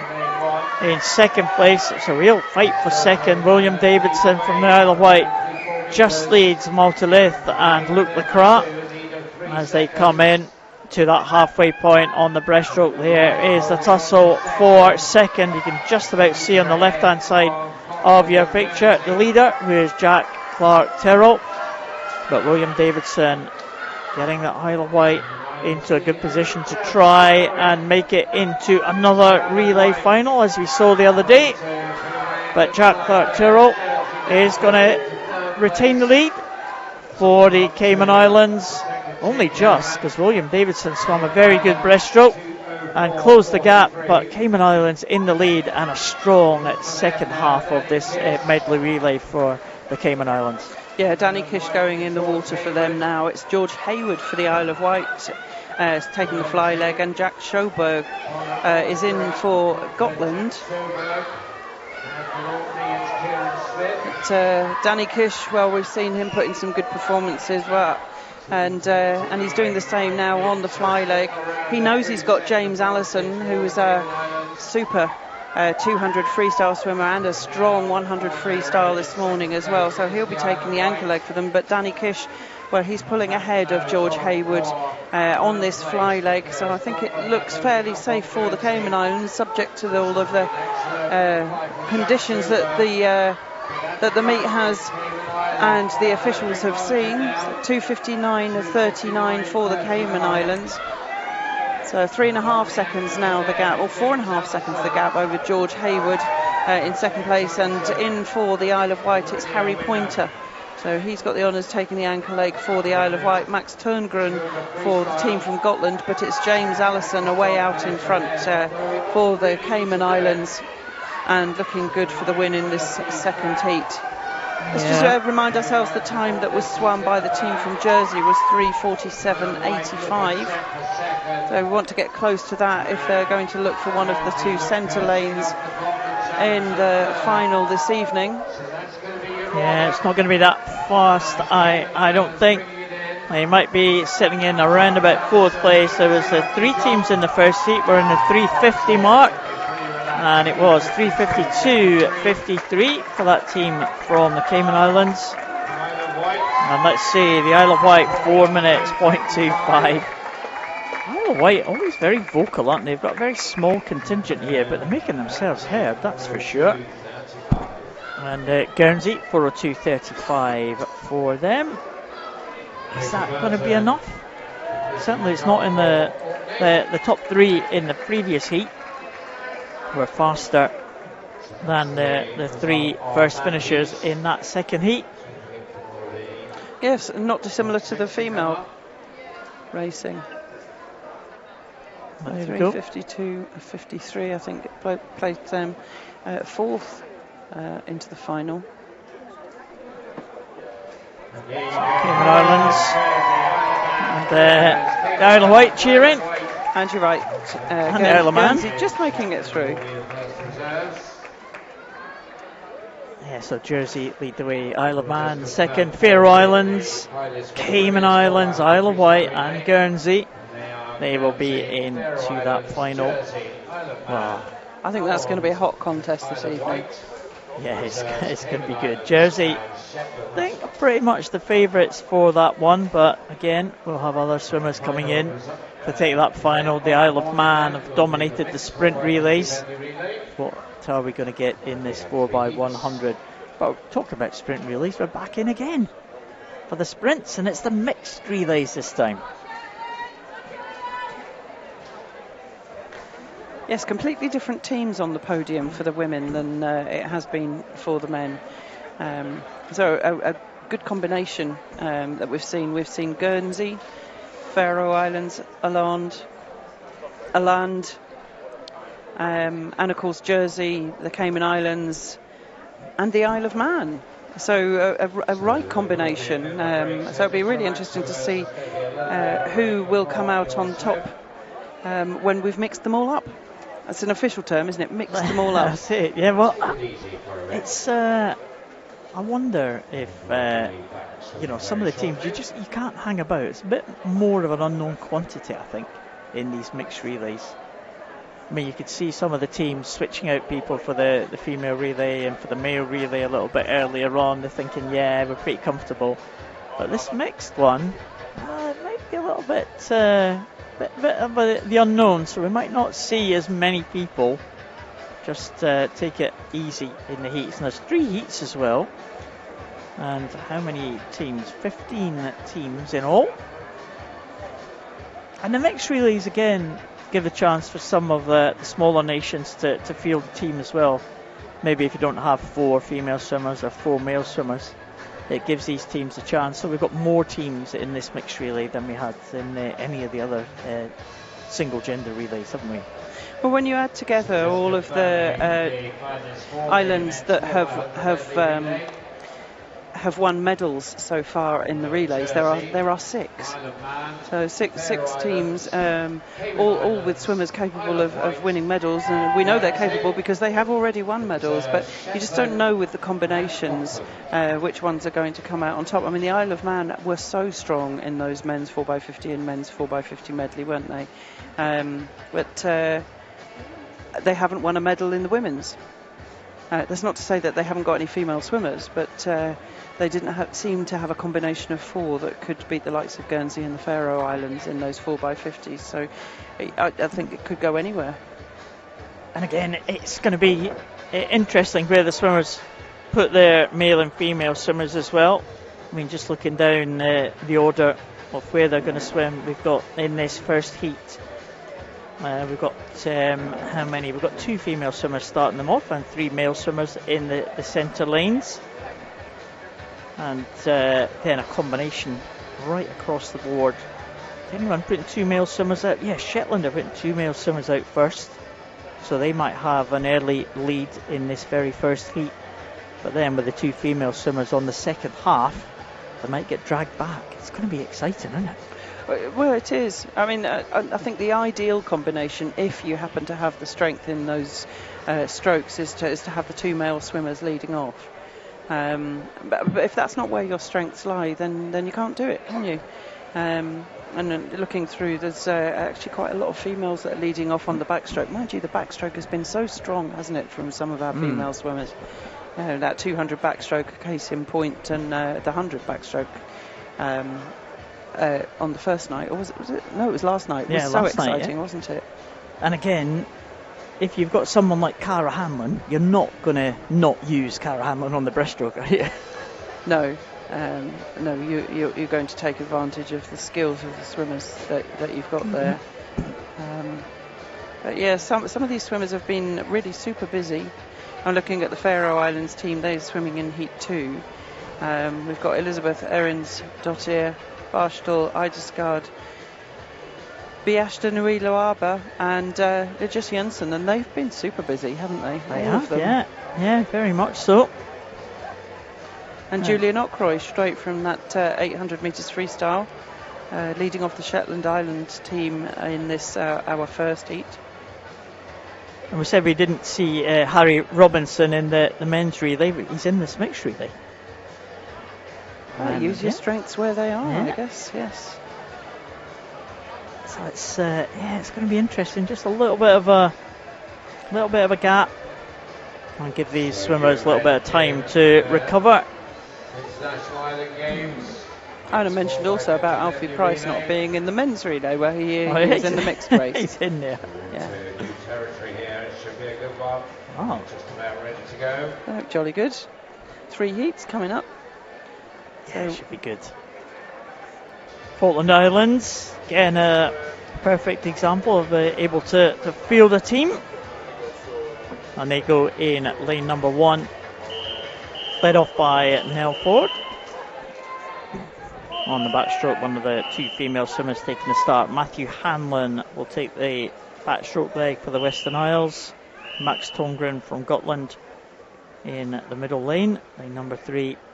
Julian Ockroy in the water again for Shetland. He goes in lane number 1. And Katie Maddox for Gibraltar, the female swimmer closest to us, in lane number 5. Sorry, just 5 teams taking the start. We have 5 in this one, 5 in the second heat, and 5 in the third heat. Again, as always, fastest 6 times from those 3 heats will claim their place in the final. But great swim there in the opening for Julian Ockroyd. Great 29.13 for the Shetland swimmer. Fantastic start in particular. He went about 13 metres underneath the water. In for Shetland now it's Callan Johnson. And closest rivals just now, Cara Hanlon. So Cara Hanlon swimming for the Western Isles. She was a gold medalist in the 50 metres breaststroke, but for women. But she's managing to hold her own against Callan Johnson. He's not been able to move any further ahead for the team from Shetland. And into the water for Shetland now goes Emmy Hutchison. Emmy swam the fly leg on the female 4x50 medley relay and did a great job there. It's Kyle MacDonald in the water for the Western Isles. And it is between these two teams just now. Yeah, and it is just the team from Shetland, Gotland in third position, but the Western Isles right there in the mix at the very top. They go on to the freestyle leg now. It is going to be Eva McSween for the Western Isles, and it's Katie Bain for Shetland. So Katie Bain now away and clear. I think she is going to take this one. She's going to hold off the challenge of Eva McSween, I think, who's clear in second position. But it looks like Katie Bain now is going to take this one. Gotland through in third place, and that is Ellie Brolin on the last leg for Gotland. But here comes Katie Bain into the wall in 1:58.46. Eva McSween brings the Western Isles home into second, and is it going to be Gotland third? Oh, just Ellie Brolin in ahead of Kaden Galliano. And here comes Hayden Stanworth in the final leg for the Falkland Islands, but 1:58.46. Laying down the marker then for the other heats. Julian Ockroy, Callan Johnson. Oh, Callan Johnson, isn't it? Emmy Hutchison and Katie Bain, 1:58.46. So that's the target for the remaining two heats. I do think that there will be teams going under that, but it's a good marker to set nonetheless. We were talking about Katie Bain earlier. Peter Peterson coming up and saying how lucky she is, or how lucky we are to have her here. Very, very ill at the back end of last year, and swimming really well. We don't have a record listed for this one. Is there a record for this one then? No, maybe it's the first time we've had it. I don't have one here at all. No, we don't have any mixed records as far as I know, so there will be records broken. Oh, in fact, there we go. Shetland have broken the first. There you go. Well, we'll confirm that, but yeah, we think Shetland might have claimed a games record that. We shall see. Here is heat number 2. We have Guernsey in lane number 1. We have Greenland in lane number 2. Åland in 3.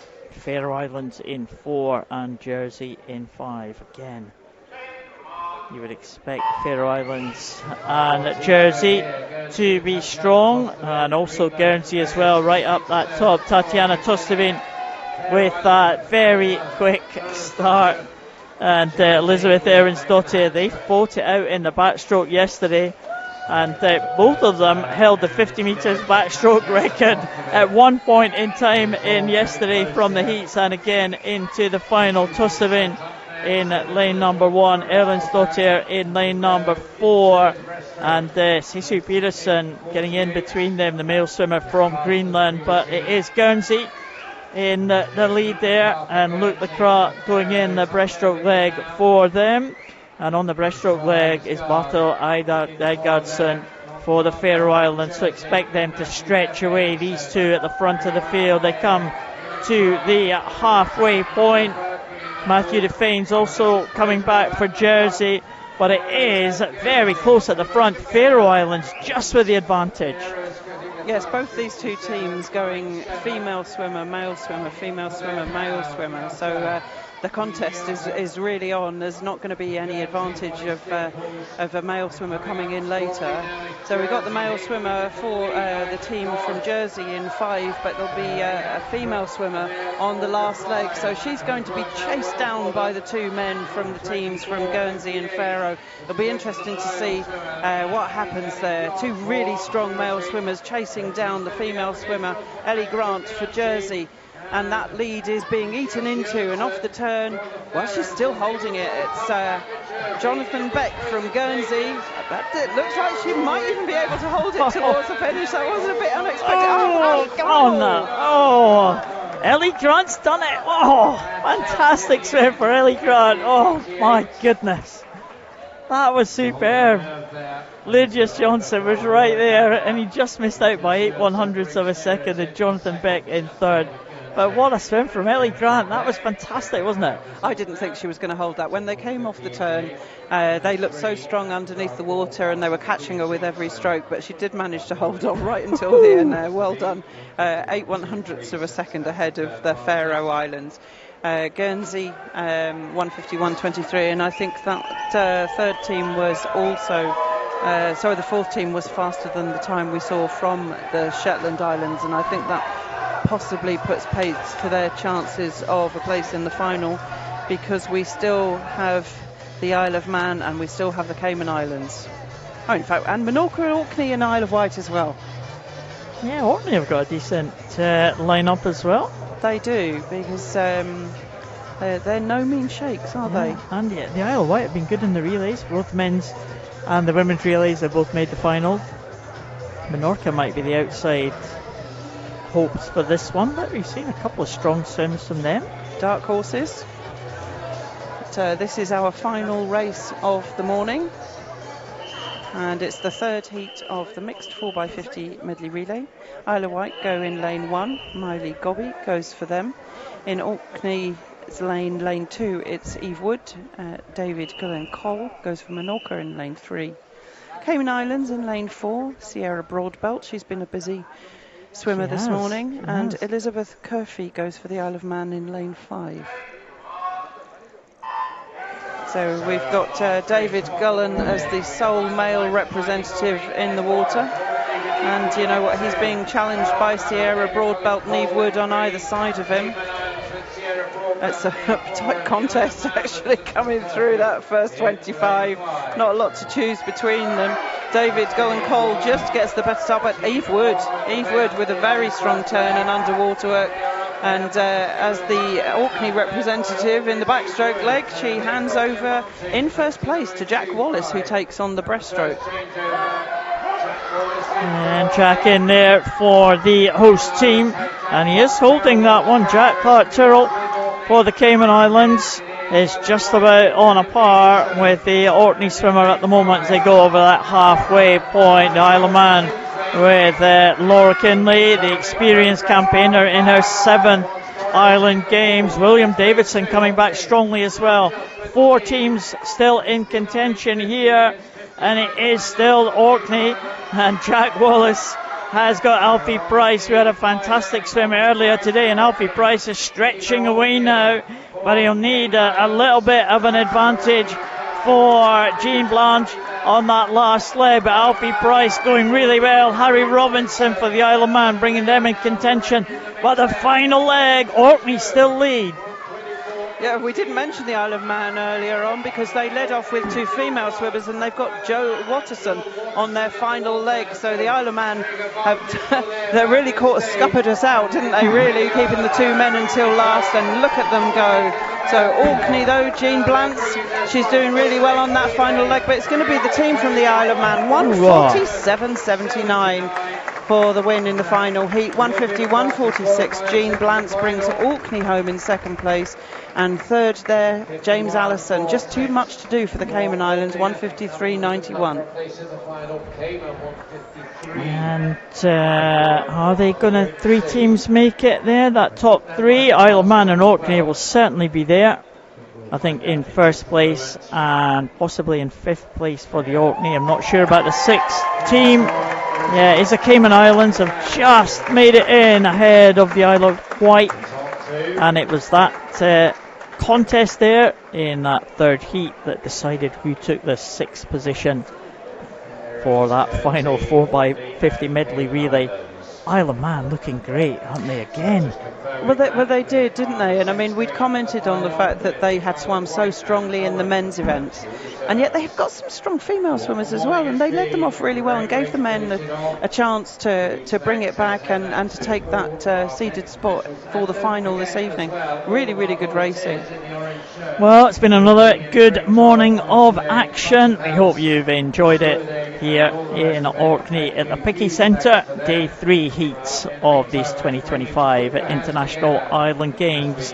We will be back again tonight for the finals. It is going to be an absolutely superb final session here on day 3. Lots and lots to look forward to. And not least those relays that will finish the session off, which promise to be extremely exciting. So, from myself, Paul Noble, and Lynn Alderton, it is bye for now, and join us again local time here in Orkney at 6 o'clock tonight for the finals. Thank you very much, Paul. Good fun.